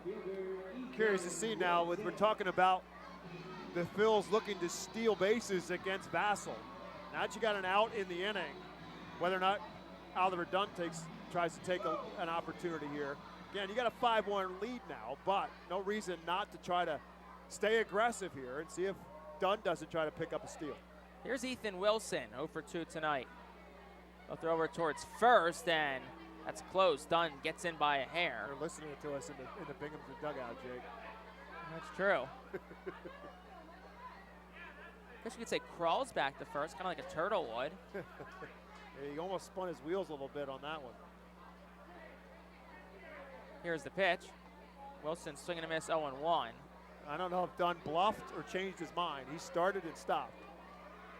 It was a big lead for him, though. Yes, it was. And he looked like he was kind of leaning a little bit towards second. Like I said, he started and stopped. So either he intended to start and stop or he just changed his mind. 0-1. Wilson lines it towards right center field. McElwain over. The center fielder gets it in the gap for out number 2. Good rope, though, by Wilson. 93 off the bat. Went 317. That'll bring McCarthy Tatum to the plate. But also, looking ahead here to the 6th. Parkinson, 76 pitches. There's no action in the bullpen. Season high is 88. You probably think the 6th is last inning unless it's like a 8-pitch inning and you think about giving him the 7th, but, we'll see. Tatum in from the right side, 2 gone in the inning. First pitch. Swings off the hands, high fly ball into the infield. Towards the mound goes Perosa, the third baseman. He gets it, and that will retire the side in the 5th. But the Fightin' Phils get 3 runs. They do it on 3 hits. There were no errors, and they leave 1 on base. Well, they got some insurance runs. It's 5-1. We'll go to the 6th. David Parkinson back out after this on the Our Phils Radio Network. Cornwall Manor is an active senior living community on a 190-acre wooded campus in Cornwall, Lebanon County. The community offers independence and opportunities for wellness and fitness, as well as educational and musical programs and the peace of mind of having convenient health care on site. Cornwall Manor offers a range of residential choices from apartments to homes. Prospective residents are welcome to visit us for lunch and have a chance to learn more about the community. More information is available online at cornwallmanor.org. Cornwall Manor, celebrating 70 years of senior living. Our Phils fans can continue to expect great performances all season long on the Burke's Commercial Roofing stage. It's the home of great local talent, including the Our Phils mascot band. Burke's Commercial Roofing prides itself on being a locally owned and operated company that puts an emphasis on customer service. They provide free on-site estimates and can handle any size repair, restoration, or replacement. Visit burkscommercialroofing.com or call 610-717-3949 for more information. And don't forget to sit back, relax, and enjoy the show at the Burke's Commercial Roofing stage at America's Classic Ballpark. To enjoy a perfectly crafted 1893 from the makers of Pepsi Cola, you must first appreciate its carefully selected ingredients. A dash of cola nut extract, a hint of real sugar, a splash of sparkling water, and a generous amount of attractive spokesperson. Trust me, I'm gorgeous. Cheers to... We go to the top half of the 6th. Fightin' Phils lead at 5-1. David Parkinson still in. And Bob McCool, I'm going to ask you for a 6-out save on this Saturday night. Can you give it to me? The least I can do, because usually ask me for a 9-out save. So because it's only a 7-inning game, I only have 3 less outs to get. David Parkinson right back out to work, and first pitch swinging is Wyatt Young and fouling it out of play. Young, who was at the plate at the end of the 5th, as Herbert Iser cut down Joe Swazi trying to steal a base. So Young right back out to lead off here in the 6th. First pitch is a strike. The second also is a strike. Couple of lefties due up for Binghamton here, which is another reason why you bring Parkinson back out for the 6th. Parkinson, the left-handed pitcher. 0-2 pitch right back through the middle and in for a base. Oh, maybe not. Oliver Dunn does stop it, but Young is able to beat it out. Off the bat, up through the middle. Oliver Dunn did make the play well into center, shallow center field, got the stop, and couldn't get a whole lot on the throw, and Young's got pretty good wheels out of the left-handed batter's box, and he beats it out. That's a base hit for Wyatt Young. Just the third hit of the night for the Rumble Ponies, and I'll bring the top of the order and Matt Rudick to the plate. Rudick, a strikeout and a pop-up in the infield in his 2 plate appearances. He's made Parkinson work for it in both the plate appearances that he has had. It's the first pitch for Parkinson. It is a breaking ball for a strike. Right now, the bullpen is quiet for Reading. Again, Andrew Baker has been the guy who's been stirring the most for the Fightins, but has not yet begun to throw. 0-1 pitch, swing and a miss, and again, Rudick in a no balls and 2-strike hole. That's what Parkinson has done to him, and then Rudick, who again calls timeout, has kind of chipped away and pecked away with a bunch of foul balls. If nothing else, driving up the pitch count for Parkinson, who has now thrown 81 to this point in the game. But it would appear at this point that the 6th inning is his, with a 5-run lead now on the scoreboard. This one again, fouled out of play. On cue, Matt Rudick doing what he's done in the first 2 at-bats, fouling things away.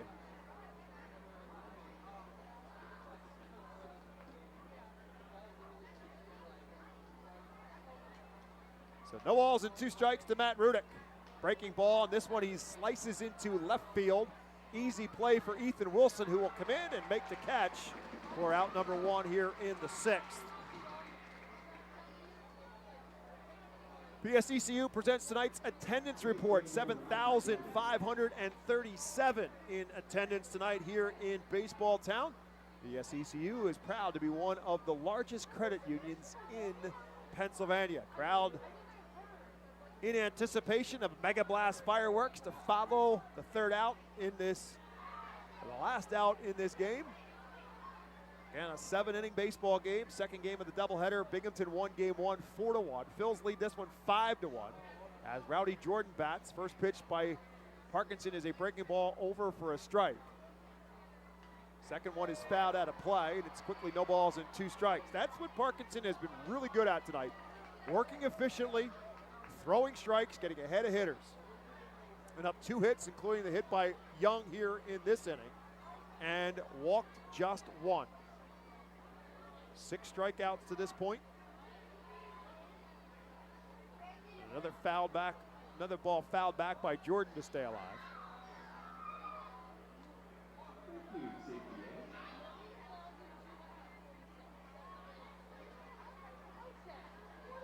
So run on 3 hits for Binghamton, 5 runs on 8 hits for the Phils. 0-2 to Jordan. Oh, just missed with the curveball, and it's 1-2. Pretty good pitch. Jordan is able to lay off. Jordan a strikeout and a walk in his 2 plate appearances.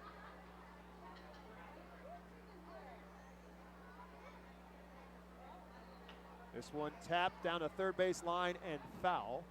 Nick Podko fields it and tosses it into the 67 club, make it a souvenir.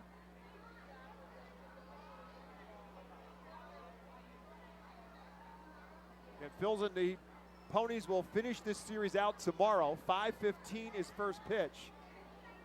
All fans get to run the bases after the game is over with. Here's one back through the middle. Parkinson slowed it down. Stokes can't make the barehanded play, and that's going to be an infield single. I believe it hit the glove of Parkinson. He certainly doesn't seem phased in any way that it got a piece of anything other than the mitt. But it is an infield base hit now for Jordan. And 2 on and 1 out for Luke Ritter. Nobody coming out of the dugout to check on Parkinson, so I guess my hunch is accurate that it just got leather. And now the Fightin's bullpen begins to stir. And it is not Andrew Baker, who was moving around down there. It looks like Adam Leverett is the guy who gets up for the Fightin's. First pitch to Luke Ritter is up high for a ball. Ritter 0 for 2 with a couple of strikeouts. It's been a very bizarre series for Luke Ritter.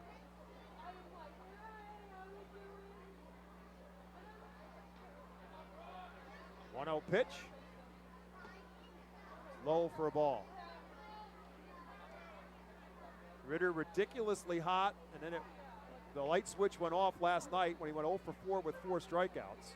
3 more strikeouts in the first game of this doubleheader, and 2 more in this. This one lifted straight up down the third baseline. Podkill will give it a run, but it'll run out of room, and it will bounce off the umbrellas in the 67 club and caught on the bounce by a fan at the picnic tables. 2 balls and a strike now to Luke Ritter. You said levered up and throwing for the R-Phil, so obviously hope is you don't need him until the 7th. Parkinson can get out of the 6th inning. It's been an excellent night for him, up to 92 pitches though. Ritter makes him work a little longer with another foul ball out of play. Don't know what Al Padrique and Brad Burgesson are thinking, but I'm thinking that maybe Leverett is here if insurance in the 6th, and if they go to the 7th, it would be Baker. Tries to check his swing. They appeal. They say he did not go around, and the Phil's dugout does not agree at all. Yeah, Count is now full. Not a lot of happy people down in the R-Phil's dugout right now. 2 on, 1 out. Top of the 6th. 3-2 the count now to Ritter. And he misses ball 4. And that's why they're upset, because your pitcher makes a quality pitch, gets the guy to swing, and you don't get the call from the umpire. Brad Burgesson will come out here. We'll see if he turns his head to the right at all. I was going to say, I don't know if he wants to talk to Parkinson as much as he might want to talk to first base umpire Tyler Whitting. I think the message here is, hey man, you've been great tonight. Settle down, throw strikes, get it done here. It's your inning. Jose Perosa is the man who comes to the plate. He's the guy who has the offense so far for Binghamton in this game with a solo home run back in the 2nd. It's also probably an opportunity to stall a little bit to get Adam Leverett to throw a few more pitches if, in fact, that's where they want to go. But when that happens, the guy who makes the final call for the hook is the manager, Al Padrique. So Burgesson will head back to the dugout. David Parkinson trying to work himself out of a bases-loaded 1-out jam. The old adage, you're 1 pitch away from getting out of this inning. Well, it's an at-bat that can dictate a lot here. Rosa 1 for 2 with a solo home run, as we said, and a ground out to short. First pitch is a curveball in the dirt. Another good block by Iser. Makes everybody stay put. Wyatt Young, the runner at first, he singled. Rowdy Jordan at second base, he singled. Luke Ritter at first, he walked.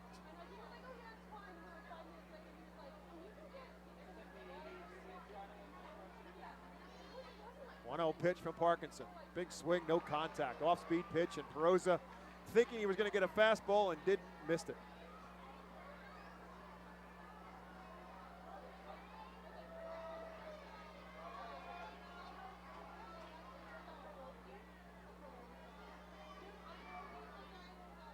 This one's way inside. It's 2-1. So that's also been the difference in this inning. Parkinson was pretty consistently working ahead of hitters through the first 5, falling behind hitters here. Now he's behind Perosa 2-1. Swing and a miss there. Good fastball that Perosa couldn't catch up on. He had absolutely every intention of tying this thing up with that swing. Comes up empty, and it's 2-2. Looks like Leverett is loose in the bullpen. Way inside, ball 3. This could be the last pitch of Parkinson's night. Yep. Either way. Got a righty on deck. So could play matchups here with Leverett all loose in the bullpen. 3-2 pitch. Ripped into left field for a base hit. Young will score. Everybody else will move up 1. It kind of hung up in the air for a moment, and everybody sort of froze. And so everybody moves up 1 on the RBI single by Perosa. It's now 5-2, and that will bring Al Padrique out of the dugout as we expected. David Parkinson's night is finished. The Phils will turn it over to the bullpen. The Alberta University Golden Wolves call the bullpen when we come back to FirstEnergy Stadium.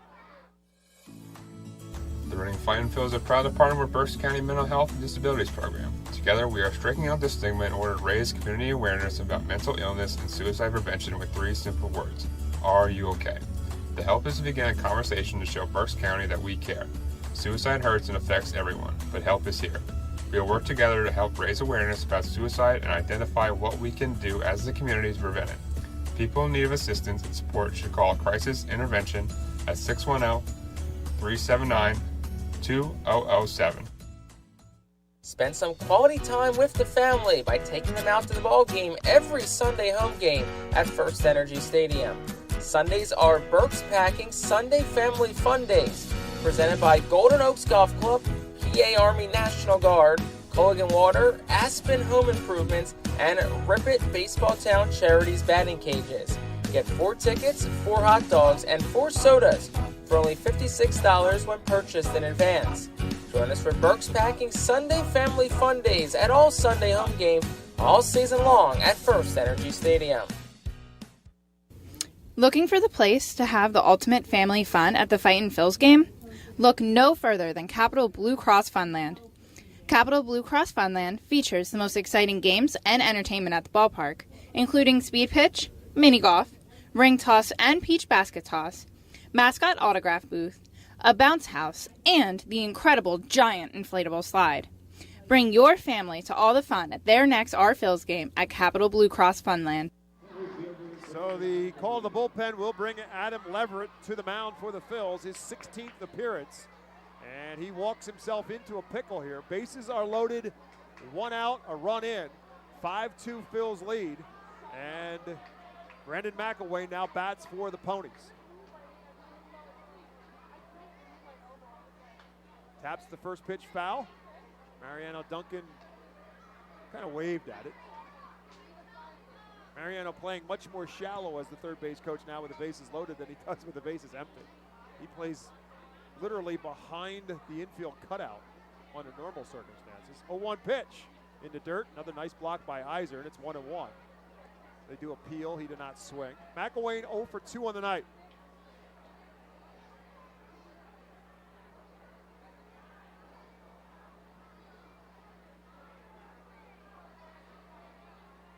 This one lifted into center field. Carlos De La Cruz is going back, and it's over his head and off the wall. 1 run will score, 2 runs will score, and they'll throw up the stop sign as Peroza was thinking he was going to score, but Mariano Duncan threw up the stop sign. And so the Phils will still be on top right now. It's a 5-4 game. Yeah, it's a double for McElwain. Knocks in 2. And just like that, lead that once seen, I mean, never can say a lead is comfortable, obviously, but 4 runs, not at 1. Hold your breath a bit here. They'll bring the infield up with Sanger at the plate. Sanger 1 for 2 on the night, single and a strikeout. Tying run now 90 feet away. Go-ahead run now at second base for the Ponies. Still only 1 out here in the 6th. Reading 5, Binghamton now 4.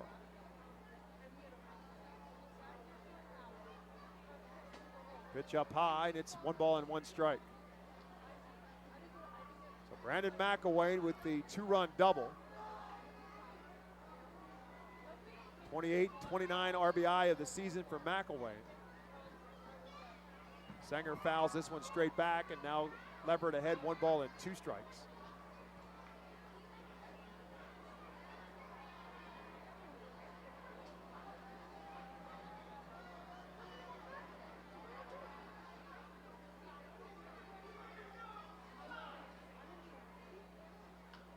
Tap down the third base line, but foul.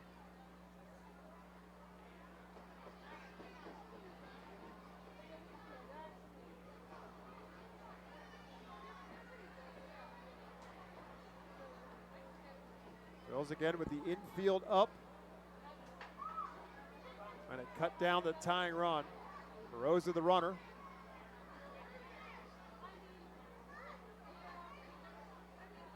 Outside for a ball, it's 2-2. Yeah, Iser had to reach for that. Good effort to keep that in front. Keep it a 1-run lead for the Fightins. Herbert's done a nice job on the plate tonight, including throwing out a base runner. 2-2.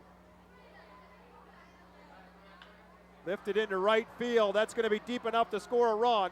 Back goes Kroon. He'll make the catch. Perosa will tag, and he'll come across with the tying run.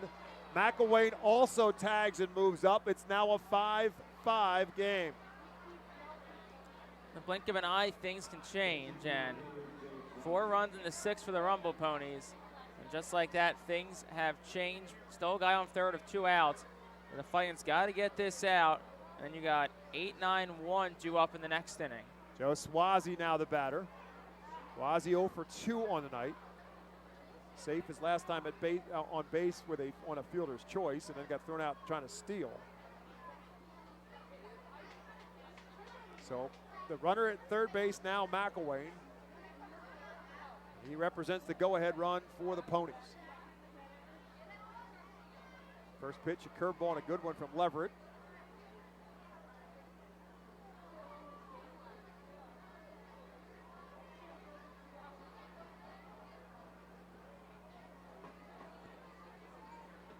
The second one is way outside. Now it's 1 ball and 1 strike to Swazi. 2 down in the inning, and Leverett trying to keep it tied. Swing and a miss as Swazi can't catch up to the fastball. Now it's 1 ball and 2 strikes. A little bit extra on that fastball. Came out at 97 on the in-stadium gun. Now Swazi will call time, and Leverett not happy about it. Adam was on the rubber and ready to start his windup when Swazi called timeout.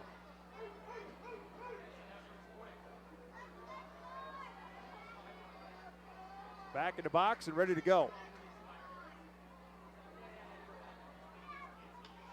Lifted into right field. Going to be a long run for Matthew Kroon, but he'll get there and squeeze it for the third and final out. So the Ponies do the damage with 4 runs in the inning. They do it on 4 hits. They leave 1. We're through 5.5 in baseball town. We're now tied at 5-5. The Reading Fightin' Phillies are proud to partner with Berks County Mental Health and Disabilities Program. Together, we are striking out the stigma in order to raise community awareness about mental illness and suicide prevention with 3 simple words. Are you okay? The help is to begin a conversation to show Berks County that we care. Suicide hurts and affects everyone, but help is here. We will work together to help raise awareness about suicide and identify what we can do as a community to prevent it.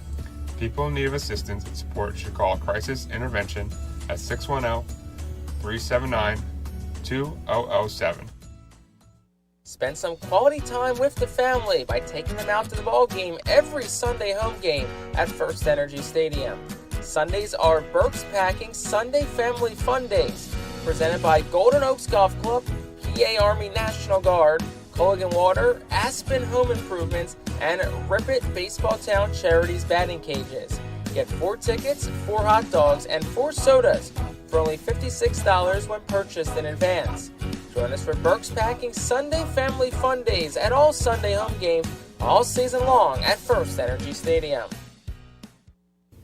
Looking for the place to have the ultimate family fun at the Fightin' Phil's game? Look no further than Capital Blue Cross Funland. Capital Blue Cross Funland features the most exciting games and entertainment at the ballpark, including speed pitch, mini golf, ring toss and peach basket toss, mascot autograph booth, a bounce house, and the...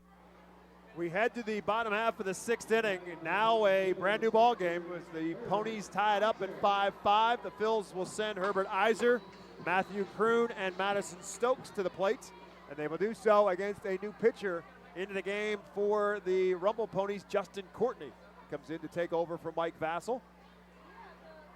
Courtney, a 26-year-old out of Maine, Bangor, Maine, was a free agent in 2021.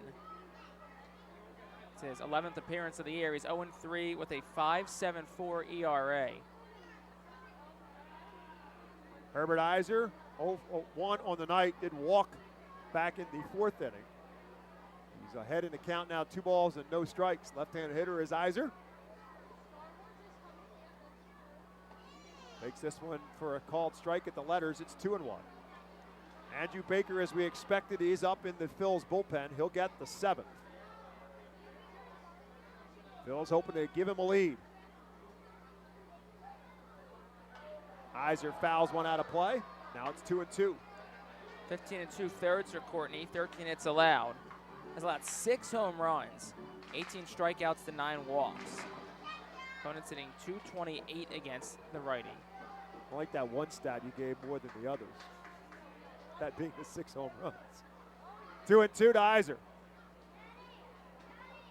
This one ripped, knocked down by Saunders. He'll pick it up, he'll take it himself, and beat Herbert Iser to the bag for out number 1 here in the 6th. Good job of no panic by Saunders at first. What you're always taught, you bobble it, you don't panic, you pick it back up and go. Iser hit it hard, 102 off the bat. So it was a tough play for Saunders, but keeps it in front of him. So that will bring up Matthew Kroon. Again, Kroon not originally in the lineup tonight, but ultimately stepped in and batting in the 9 spot. He's 0 for 2 on the night, putting into a double play that ended the 4th inning last time up. Big swing here, comes up empty. He wanted one thing and one thing only on that swing.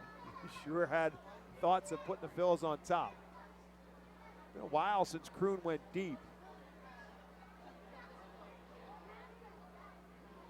Takes this one for a ball. It's 1-1. Trying hard to manifest it. Matthew had been hot up until game number 1. He was 7 for 12 in the series before now going 0 for his last 6 as he stands in. 1-1 to him. This one tapped through the middle and into center field for a base hit. Well, didn't manifest a home run, but you manifested a base hit. You got him out of his slump. This case, this point Not of a the game. miracle worker, Jake. This point of the game, that's all you can ask for. That's Keep exactly the line right. moving. And now you go to Stokes 2 for 2. helped. Carlos De La Cruz 1 for 3. Rojas 3 for 3. Dunn 2 for 3. So you turn it over to a red hot top of the lineup in this game. Stokes with a single in the 1st inning, a solo home run in the 3rd, and walked and scored another run in the 5th. So he has been right in the middle of everything for the Phils in game 2. He comes up empty on the first pitch from Courtney. Also see if Kroon may try to steal a bat here. He's got great wheels. 2nd in the on the Phils in stolen bases. Decent, pretty good lead for him right now off of 1st. Stokes towards short. Young to 2nd for 1. The relay in plenty of time. And the Phils are doubled up to end the 6th. No runs, a hit, none left. 6 complete. Binghamton 5, Reading 5. Are you looking for a reliable food distributor to meet all your culinary needs? Look no further than our trusted team at Feasers Food Distributors. For over 120 years, our products have been sourced from the best farms and suppliers, ensuring that you get the best ingredients for your restaurant or organization. From fresh produce to premium meats, Feasers supplies everything but the appetite. Visit Feasers.com today to experience the difference in working with a top-tier, family-owned food distributor. Feasers, your partner for success in the kitchen. Looking for a fast and hassle-free way to get your snacks and non-perishable groceries? Look no further than FeasersDirect.com. With just a few clicks, discover the convenience of having your culinary essentials ready for a pickup at our headquarters in Harrisburg. Empowering communities one relationship at a time is our commitment at Tompkins. Our customers have thrived thanks to our focus on local lending and their commitment to the customers they serve. They do a great job. Everything for us, from our banking, our insurance, to our wealth management. Tompkins has always been there for us. We see a long relationship with Tompkins. They're good people. Tompkins, banking, insurance, wealth. Member FDIC Equal Housing Lender. Investment and insurance products are not FDIC insured, not bank guaranteed, and may lose value. Be the first to know everything about your Red and Fightin' Phils by signing up for the Baseball Town Insider email newsletter. Once you become a Baseball Town Insider, you will receive breaking news about Fightin's promotions, including giveaways and guest appearances, special events, exclusive offers, and discounts on tickets and merchandise, just for being a Baseball Town Insider. We head to the top of the 7th inning. Binghamton 5, Reading 5. New pitcher for the Phils, the Alberni University Golden Wolves is what I was trying to say. Call to the bullpen. We'll bring in right-hander Andrew Baker. And he will face Warren Saunders to lead things off for Binghamton. And the first pitch from Baker is a curveball over for a called strike 1. Baker's been really, really good over his course of the last several outings. A 1 pitch. And again comes with a curveball that misses outside. It's 1-1. Baker has not given up a run in his last 4 outings for the Phils. That's his job here. Got to hold down Binghamton and win it in the 7th. The bottom of the 7th, he misses outside again with the 99-mile-an-hour fastball. It's 2-1. Radar gun gets lit up when Baker's in there. He can top 100 in this, but it's also a really good curveball that makes him a high-level prospect in the Phillies organization. 2-1 pitch, and there's that curveball that's over for a called strike 2. Ton of break on that off-speed pitch, too, from Baker. He throws that for strikes. It makes the fastball that much more dangerous. Now he's got Saunders in a 2-2 spot, and Saunders will call timeout. Saunders 0 for 2 in the night with a ground out and a strikeout. Binghamton's bullpen is quiet, so it would appear that Courtney will get the 9th inning, or excuse me, the 7th inning. Freudian slip, thinking it's the last inning. Swing and a miss at a curveball into dirt. Saunders mad at himself as he storms back to the dugout, out number 1 in the 7th. Yeah, I mean, the rule is once you show you're walking away from the plate, you pretty much give yourself up. So either don't have to worry about applying a tag or anything. So they'll bring up Wyatt Young, who got that 4-run inning started for Binghamton last inning with a leadoff single. Came around to score the first of the 4 runs. Jose Peroza with an RBI single. Brandon McElwain with a 2-run double. And then a sacrifice fly by Hayden Singer. That's how the 4 runs eventually came across. First pitch from Baker over for a called strike and 100 on the radar gun. Right back with the fastball that Young slices towards the third base line. Wilson will give it a chase into the Binghamton bullpen, but cannot quite get there. And it's now no balls and 2 strikes to Wyatt Young.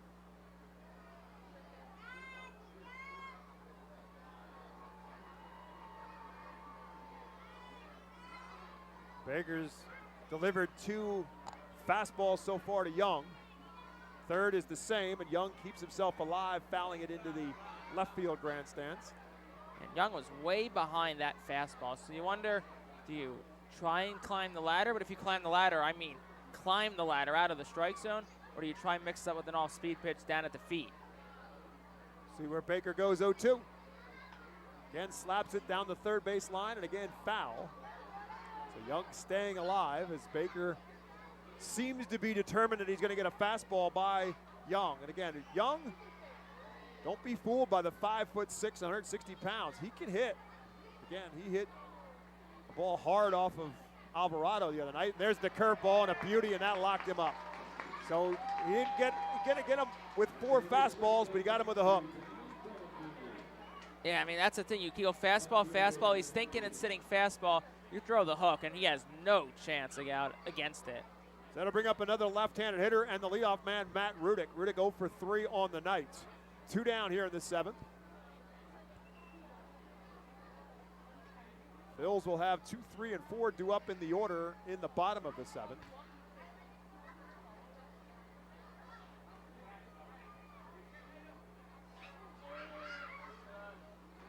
One 0 to Rudick. That one bounces up there on that curveball. Andrew Baker, the number 17 ranked prospect in the Phils organization, coming in. Coming into the season, I think everybody kind of assumed that Baker would be their high leverage guy, but he struggled early on, but he's starting to get himself locked in. 2-0 pitch, lifted into shallow left field.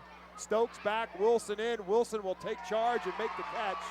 And 1, 2, 3 go the Ponies in the 7th. We head to the bottom of the 7th. It's winning time for the home team. 5-5 is our score.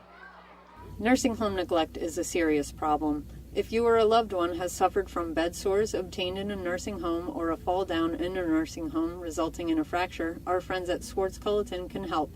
Call the attorneys at Swartz-Culleton for a free consultation. Their phone number is 1-800-JUSTICE. That's 1-800-587-8423. Once again, call 1-800-JUSTICE today. Swartz-Culleton is a proud sponsor of the Reading Fightin' Phils.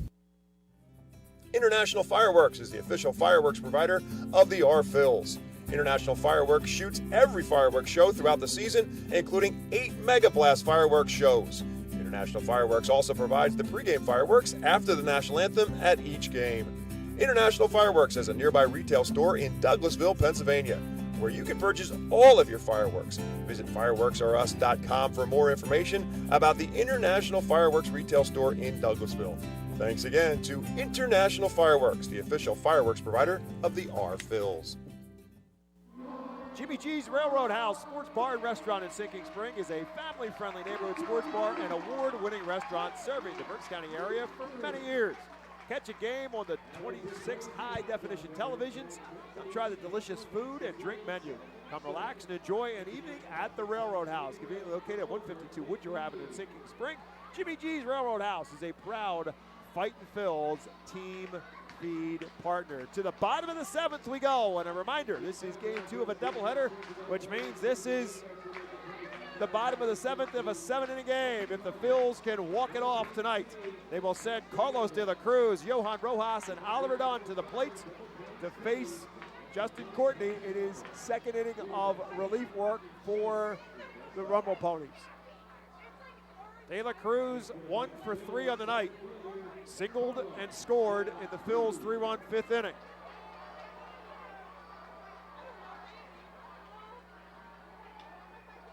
Taps it foul. Tough play for Perosa. He had to wait for it. Long throw. Great stretch by Lawrence Saunders.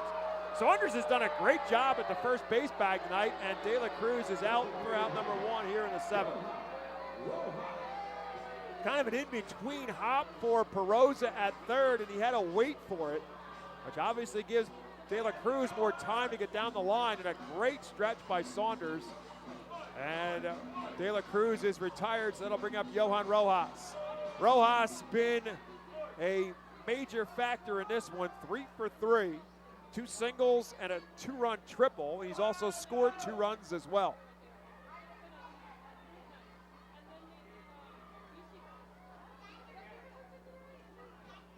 First pitch low for a ball.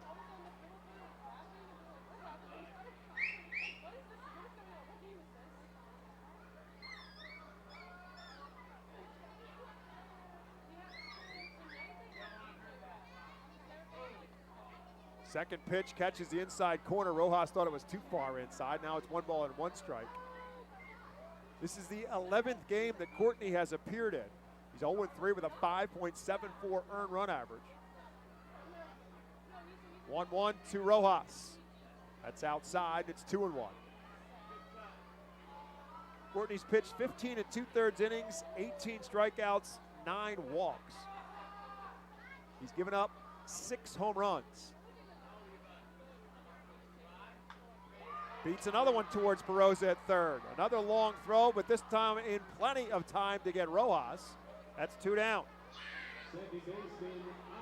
Oh, here we'll toss the baton now to Oliver Dunn. Dunn also having a good night so far. He is 2 for 3. A couple of RBIs, an RBI double in the 3rd, an RBI single in the 5th. RBI single in the 5th gave the Phils at the time a 5-1 lead, but a 4 spot by Binghamton in the 6th has us tied at 5 apiece.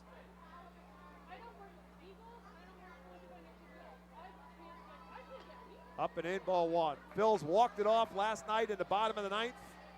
Trying to do it again here in the 7th.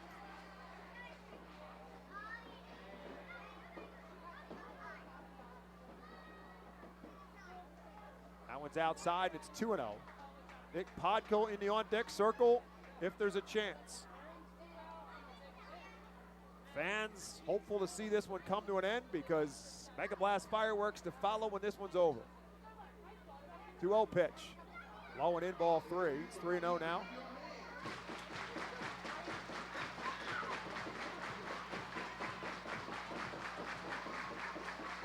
Dunn looking to get something started here with 2 outs in the bottom of the 7th.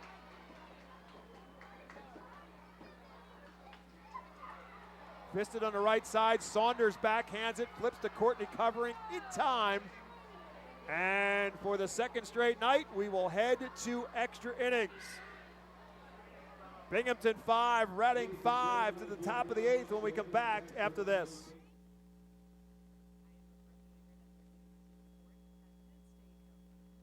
Nursing home neglect is a serious problem. If you or a loved one has suffered from bed sores obtained in a nursing home or a fall down in a nursing home resulting in a fracture, our friends at Swartz Culleton can help. Call the attorneys at Swartz-Culleton for a free consultation. Their phone number is 1-800-JUSTICE. That's 1-800-587-8423. Once again, call 1-800-JUSTICE today. Swartz-Culleton is a proud sponsor of the Reading Fightin' Phils. Celebrate the history of our national pastime at the National Baseball Hall of Fame and Museum in Cooperstown. See priceless treasures that'll bring your baseball memories to life. Connect with events that have shaped and changed the game and our country. Our stories to tell, your memories to share. Plan your visit today at baseballhall.org.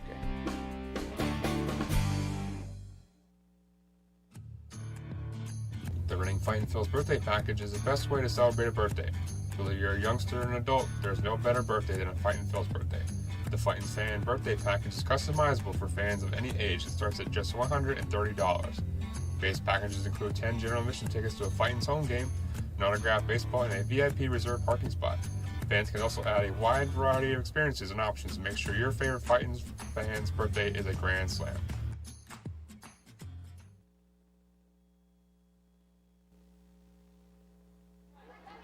Extra inning baseball here in Baseball Town, which means there will be a runner starting on second base for the Ponies as they come to the plate here in the top of the 8th inning. Matt Rudick will be that runner. He made the final out in the 7th.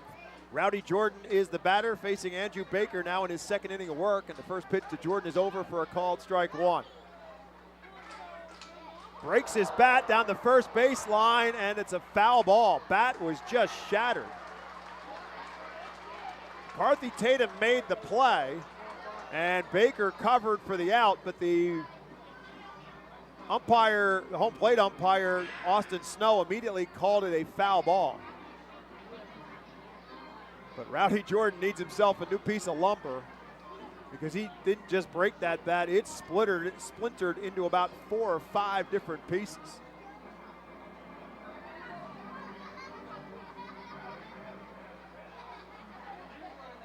Now it's no balls and 2 strikes to Jordan. Luke Ritter waits on deck. So again, a man starts the inning on second base for the Rumble Ponies here in the top of the 8th. Phils will be afforded the same luxury in their half. In extra innings of game 2 of this doubleheader. No balls and 2 strikes to Jordan. Slapped into center field. It's going to fall for a base hit. Rudick is going to get held up at third. De La Cruz fires it into home, and that's going to allow Jordan to move up to second. So Carlos De La Cruz came up firing to home. They held up Rudick. And heads up base running by Rowdy Jordan moves up to second base on the throw home. So second and third now. And nobody out for Luke Ritter. Ritter 2 strikeouts and a walk so far in this one.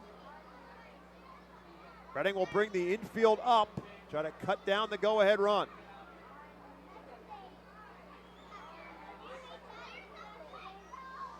Ripped into left field for a base hit. Rudick will score. They will hold Jordan up at third.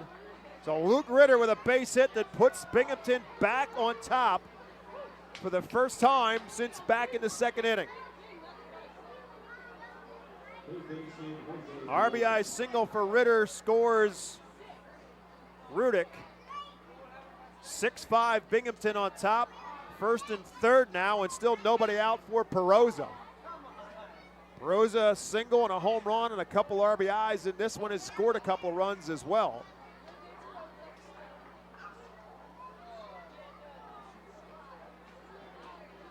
Again, the infield up, trying to cut down another run for Reading.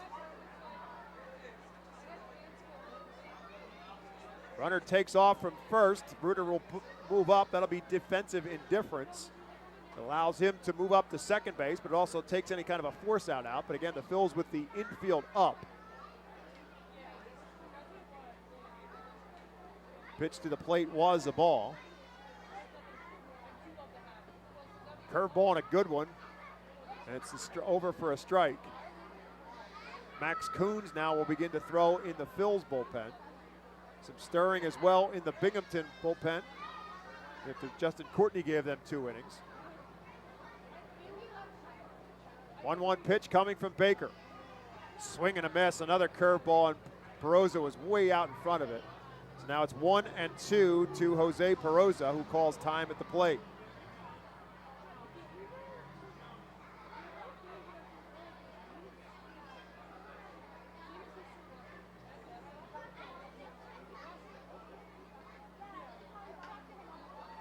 This one foul and drifting out of play and into the right field grandstands.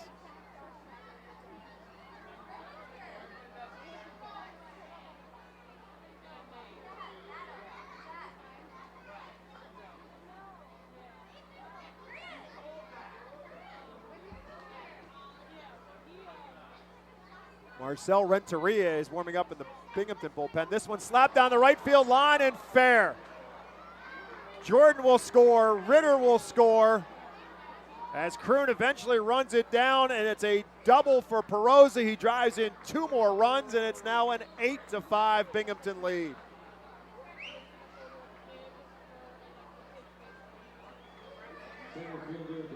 Still nobody out here in the 8th. 4 RBIs now on the night for Perosa. A single, a double, and a home run as Brandon McElwain will bat. McElwain with a big 2-run double in that 4-run 6th for the Rumble Ponies.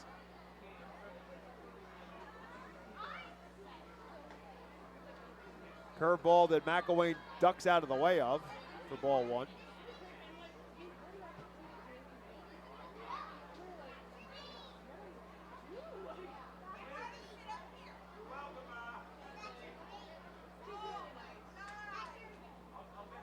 Swing and a miss at this one. It's quick. It's 1 ball and 1 strike.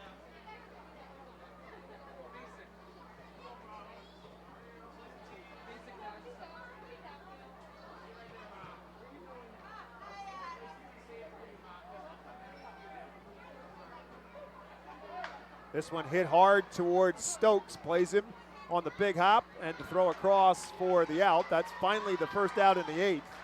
Perosa stays put at second base. And that'll bring up Hayden Sanger.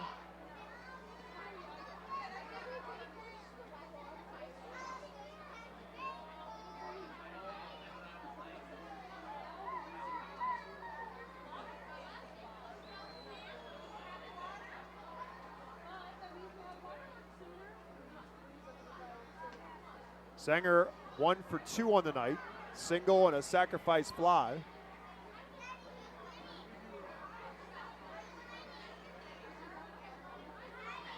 A 4-run 6th, and so far a 3-run 8th for Binghamton. And they have reversed this game, and they've reversed this series as well.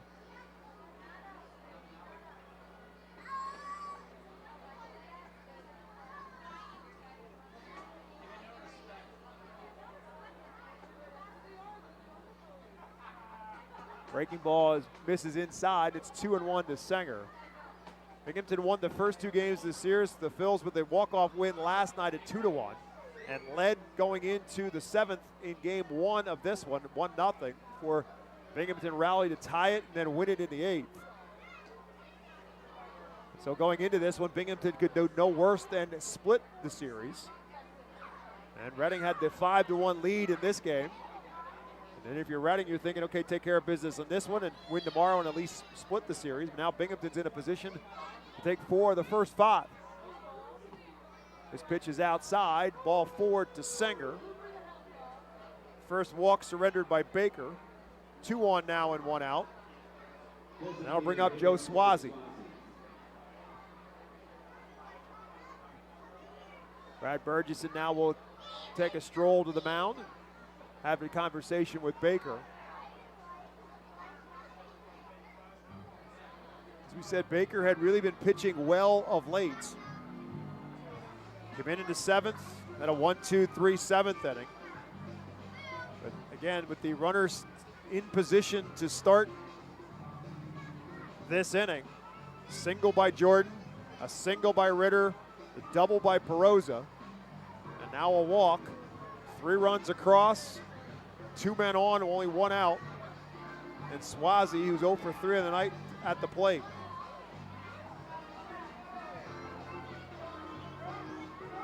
As I said, Marcel Renteria appears to be the guy who's going to get the bottom of the 8th for Binghamton. He's only pitched once in this series. That was back in game 1. Came in relief of Junior Santos, and the Phils did touch him for a run in 1 inning of work. Swazi, first pitch, curveball, waves at it, misses for strike 1.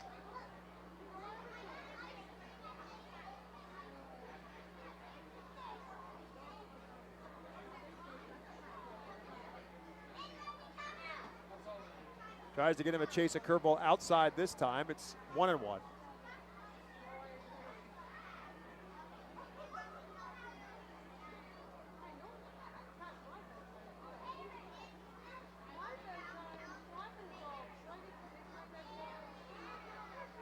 There's the fastball that's also outside. Now it's 2-1. Max Coons does appear to be loose in the Phil's bullpen. This might be Baker's last batter, especially if he doesn't get him out. 1 out here in the inning.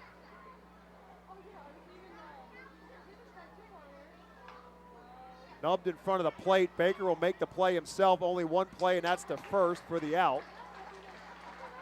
Baroza moves to third. Sanger to second. 2 down now in the inning. And I'll bring up Warren Saunders. Saunders 0 for 3 on the night with a couple of strikeouts.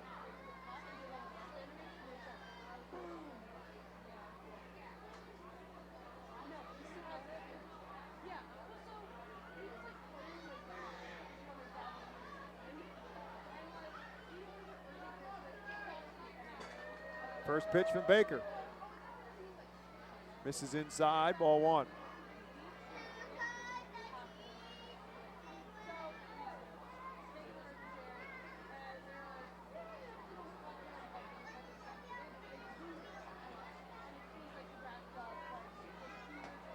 Way outside on the fastball. Now it's 2-0.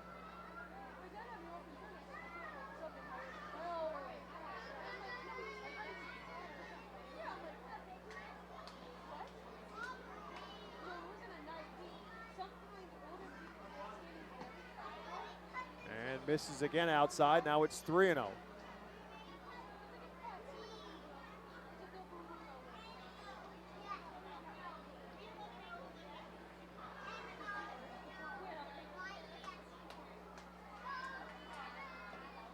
Ball 4. Nope, called strike 1. Saunders thought it was ball 4. He put the bat on the ground and started heading to first base. And Austin Snow with the late call says, it's 3-1.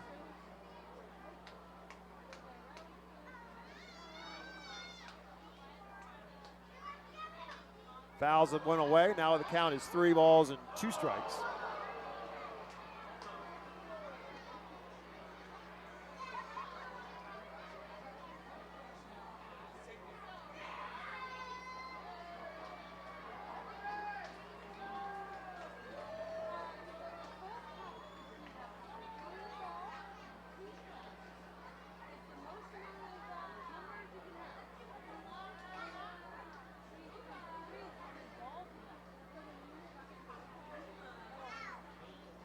Two on, 2 out, top of the 8th.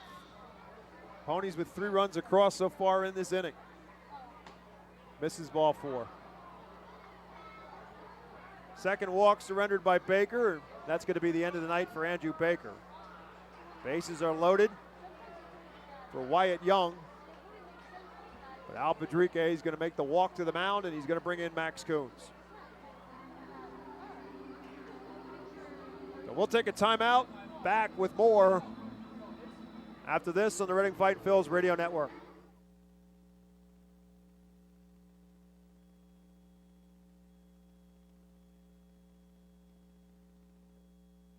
Baseball fans, introducing Bally Live, the only app where minor league baseball fans can score major rewards. When you stream your favorite teams live, you'll score rewards. When you chat with friends during a watch party, you'll score rewards. And when you test your skills at trivia, you'll score rewards. Being a fan of minor leagues has never been so rewarding.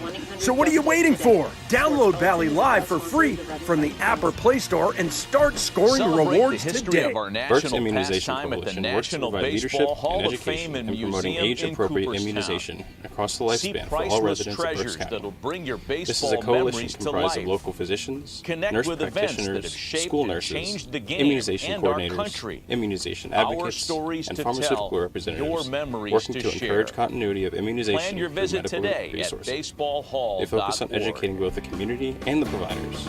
For more information, please visit www.immunizeba.org. Package is the Click best way to local celebrate a coalitions. birthday. Whether you're a youngster or an adult, there's no better Baseball birthday Town than Charities is a nonprofit 501c3 charitable organization founded to keep baseball alive in Reading. Youngsters can benefit from the many life lessons the game can offer. Baseball Town Charities currently supports kids and adults with mental and physical disabilities through the Baseball Dream. Baseball Town Charities also supports inner-city baseball development through the Rip It for Life program, which provides growth both on and off. The University Golden Wolves call to the bullpen, brings in Max Coons. He inherits a bases-loaded 2-out situation. Ponies have already put 3 across in this one. Now Wyatt Young will bat for Binghamton.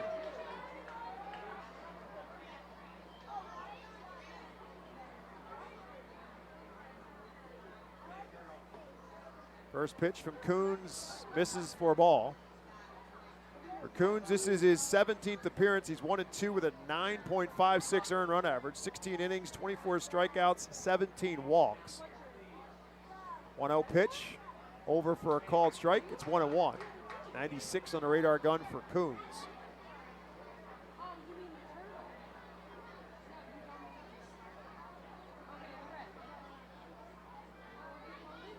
This one slapped the other way and again into the 67 club. So he's ahead of Wyatt Young, 1 ball and 2 strikes.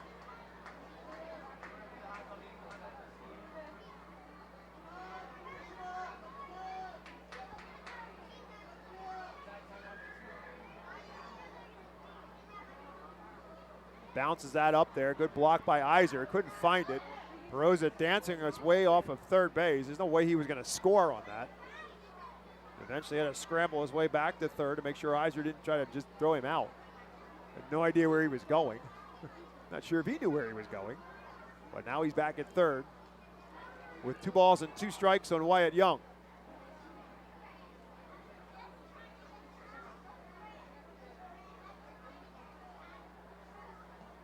Over for a call, it's strike 3. And that will do it for Binghamton in the 8th. However, for the Ponies, 3 runs. They do it on 3 hits. They leave them loaded, but they've broken this thing open here in the 8th. Last chance for the Fightins. They need 3 to tie and 4 to walk it off when we come back on the Reading Fightin' Phillies Radio Network.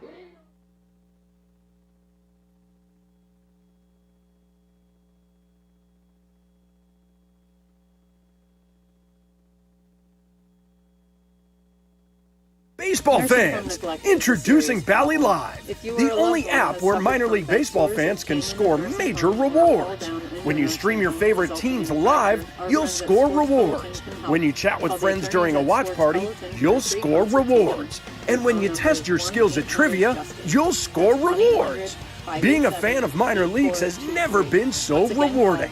So what are you waiting for? Download Valley Live for free from the app or Play Store and start scoring rewards the history today. of our Burke's national Immunization pastime at the Coalition works to National provide leadership Baseball Hall and of education Fame and in promoting Museum in age-appropriate Cooperstown. immunization across the See lifespan for all priceless residents of Berks treasures County. that'll bring your This is a baseball coalition memories to comprised life. of local physicians, Connect nurse with events that have practitioners, shaped school and nurses, changed the game immunization and our coordinators, country. immunization Our advocates, stories and to pharmaceutical tell, representatives your memories working to to encourage share. continuity of immunization Plan your through visit medical today at resources. baseballhall.org. They focus on educating both the community and the providers.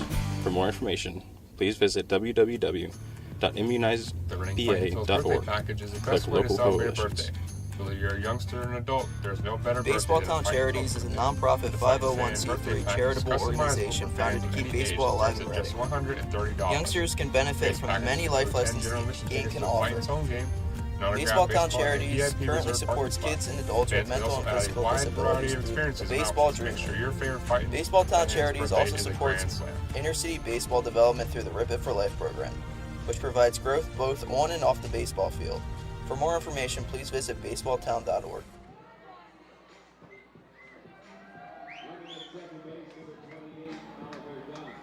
The Alvernia University Golden Wolves call. The bullpen will bring Marcel Renteria into the game for Binghamton.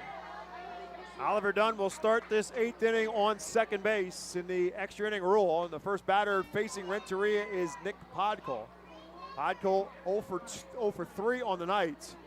Takes the first pitch over for a called strike. Renteria, the right-hander, takes a look back at Dunn and delivers his 0-1 pitch. Tapped foul and out of play. For Renteria, his second appearance in this series. His 13th appearance overall. He's 1-0 with a 5.40 earned run average. Does not have a save. He's in a save situation here. He's 0 for 2 in save opportunities. Podkol drives one deep to left field, down the line, a long run for Rudick, and out of play, foul ball. High and hooking foul off the bat of Podkol. And so now it's no balls and 2 strikes. And the Phils need to get one more man on base and bring the tying run to the plate. Down 8-5 here in the 8th inning.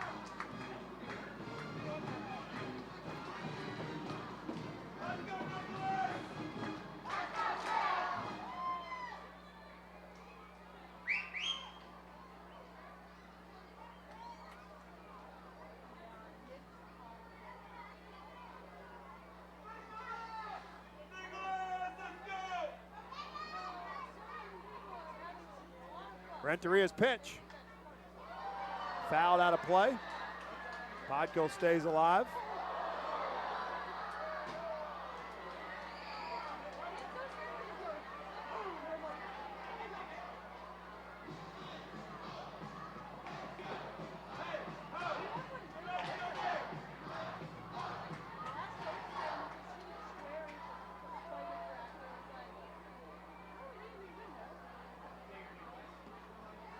Way outside, ball 1. Renteria, 28 years old. Born in Arizona, played his college baseball at New Mexico State. 6th round draft pick of the Mets in 2017.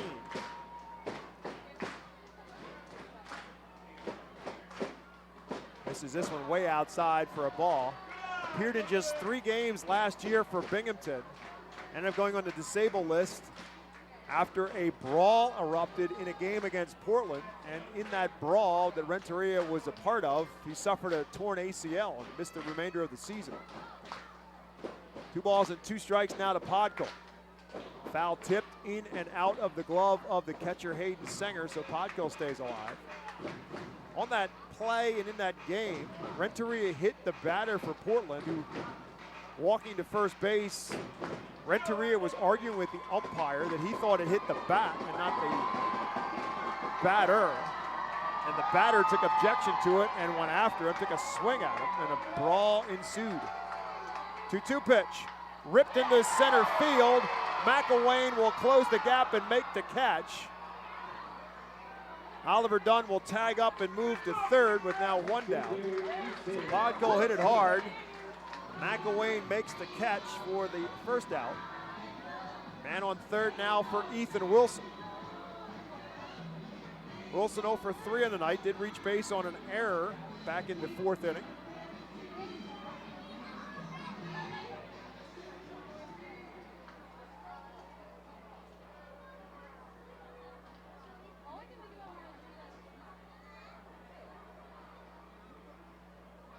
Way inside, ball 1. So Oliver Dunn now with third base. His run really doesn't matter as far as Binghamton's concerned with a 3-run advantage here. They'll play the infield back. Just trying to get outs. Wilson fouls this one out of play. Count now 1-1 to Ethan Wilson.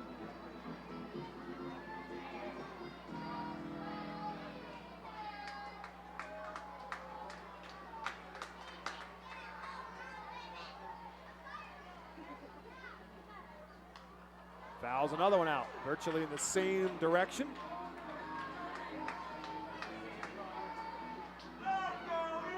Now Renteria gets ahead, 1-2. Outfield plays Wilson around a little bit the other way.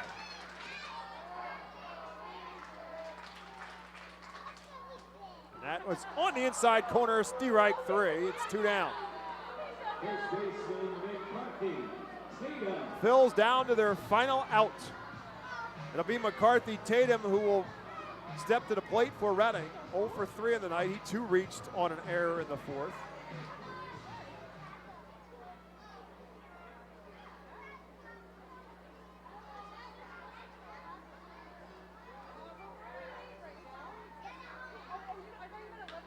Back through the middle, but played perfectly as Luke Ritter, the second baseman, over to first. And that will do it. The Phils end up going 1, 2, 3 here in the 8th to end it. For the Phils, no runs, no hits, no errors, and none left. And Binghamton ends up sweeping the doubleheader. They win game 2 by a final score of 8-5. We'll take a timeout, back with our post-game show on the Reading Fightin' Phils radio network after this.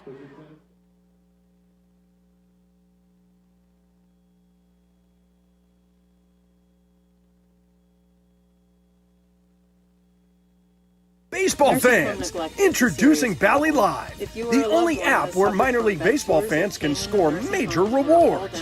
When you stream your favorite teams live, you'll score rewards. When you chat with friends during a watch party, you'll score rewards. And when you test your skills at trivia, you'll score rewards. Being a fan of minor leagues has never been so rewarding. So what are you waiting for? Download Bally Live for free from the app or Play Store and start scoring rewards today. Burke's Immunization Coalition works to provide leadership and education in promoting age-appropriate immunization across the lifespan for all residents of Berks County. This is a coalition comprised of local physicians, nurse practitioners, school nurses, immunization coordinators, immunization advocates, and pharmaceutical representatives working to encourage continuity of immunization through medical resources. They focus on educating both the community and the providers. For more information, please visit www.immunizepa.org. Package is the Click best way to local celebrate a coalitions. birthday. Whether you're a youngster or an adult, there's no better Baseball birthday Town than Charities is a nonprofit 501c3 charitable organization founded to keep baseball alive in Reading. Youngsters can benefit from the many life lessons the game can offer. Baseball Town Charities currently supports kids and adults with mental and physical disabilities through the Baseball Dream.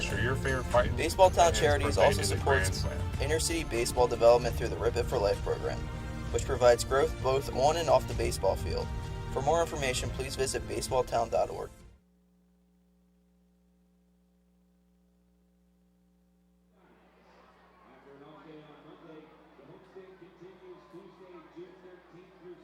Welcome back to the postgame show here on the Reading Fightin' Phils radio network, where unfortunately not a good night for the Fightins. They dropped both games of the doubleheader. They lost game 1 by a final score of 4-1. That one went to 8 innings, and it was a 3-run home run by Matt Rudick that was the difference in the top of the 8th. The Phils could do no damage in the bottom of the 8th. They lose it 4-1.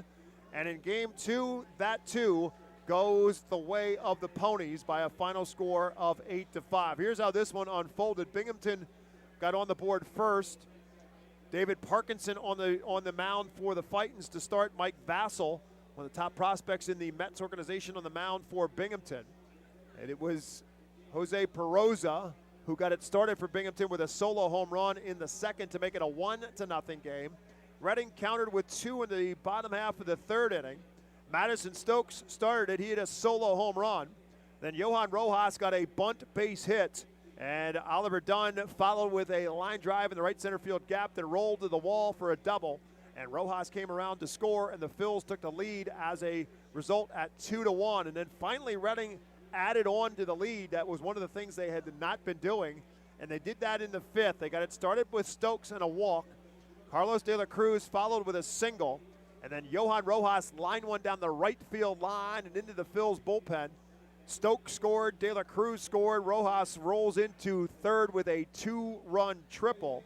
And then Oliver Dunn followed that with a single to make it a 5-1 lead for the Phils through 5. And finally, the Reading Phillies had a little bit of a cushion in a ball game, but it changed in the 6th. Against Parkinson, the 9-hole hitter Wyatt Young got it started with a single. Then Rowdy Jordan got a single and a walk to Luke Ritter. Loaded the bases for Jose Peroza. He drove in a run with a single. That ended the night for Parkinson. They brought in Adam Leverett. He gave up a 2-run double by Brandon McElwain.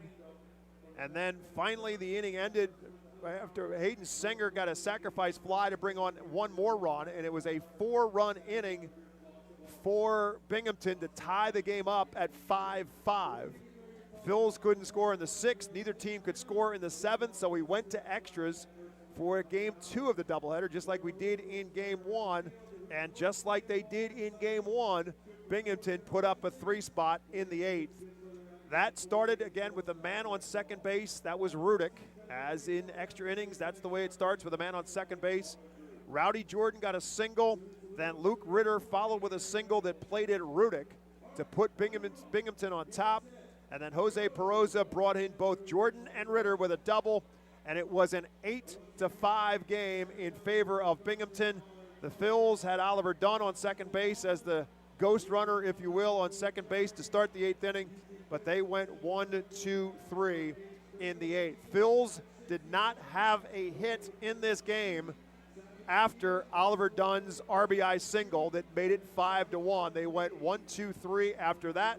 They went 1-2-3 in, actually, I stand corrected. Matthew Kroon did have a base hit in the 6th, but that was wiped out by a double play. So the Phils essentially went quickly in the 6th, the 7th, and the 8th, and Binghamton takes the win and the doubleheader.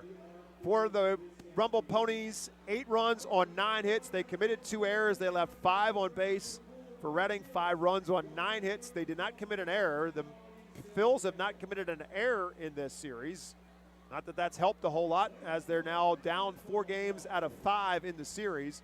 Reading left 6 more on base. Justin Courtney will get the win in relief for Binghamton. Andrew Baker suffers a loss. Courtney's now 1-3. Baker now 0-3. And Marcel Renteria picks up the save, his first for the Rumble Ponies.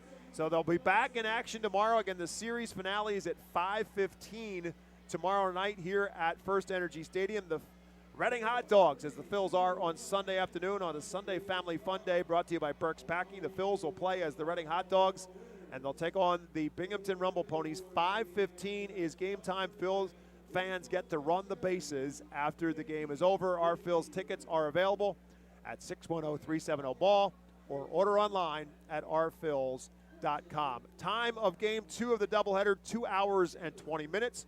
Played in front of 7,537 fans here in Baseball Town. And now they'll sit back and they'll enjoy a Mega Blast fireworks show as this one comes to an end. So again, Binghamton wins Game 1 of the doubleheader 4-1, and they win Game 2 by a final score of 8-5. The Rumble Ponies are now 27-28 on the season. Reading falls to 22-33. That will do it for our broadcasts tonight. For my broadcast partner in the booth, Jake Starr, my name is Bob McCool. Thank you, as always, for joining us here on the Reading Fightin' Phils radio network. Hope you'll do so as well tomorrow night. Again, the gates are open at 4 o'clock on a Sunday afternoon with first pitch at 5:15. We'll be out on the plaza at 4 o'clock with our pregame show. If you can't make it out, join us here on the Reading Fightin' Phils radio network. But we would love to see you at the ballpark. Once again, the final scores in this one: Game 1 goes to the Ponies 4-1. Game 2 as well goes to Binghamton by a final score of 8-5. As always, thanks for listening, everyone. Have yourselves an enjoyable Saturday afternoon with more baseball to follow tomorrow on Sunday. Have a great night, everyone.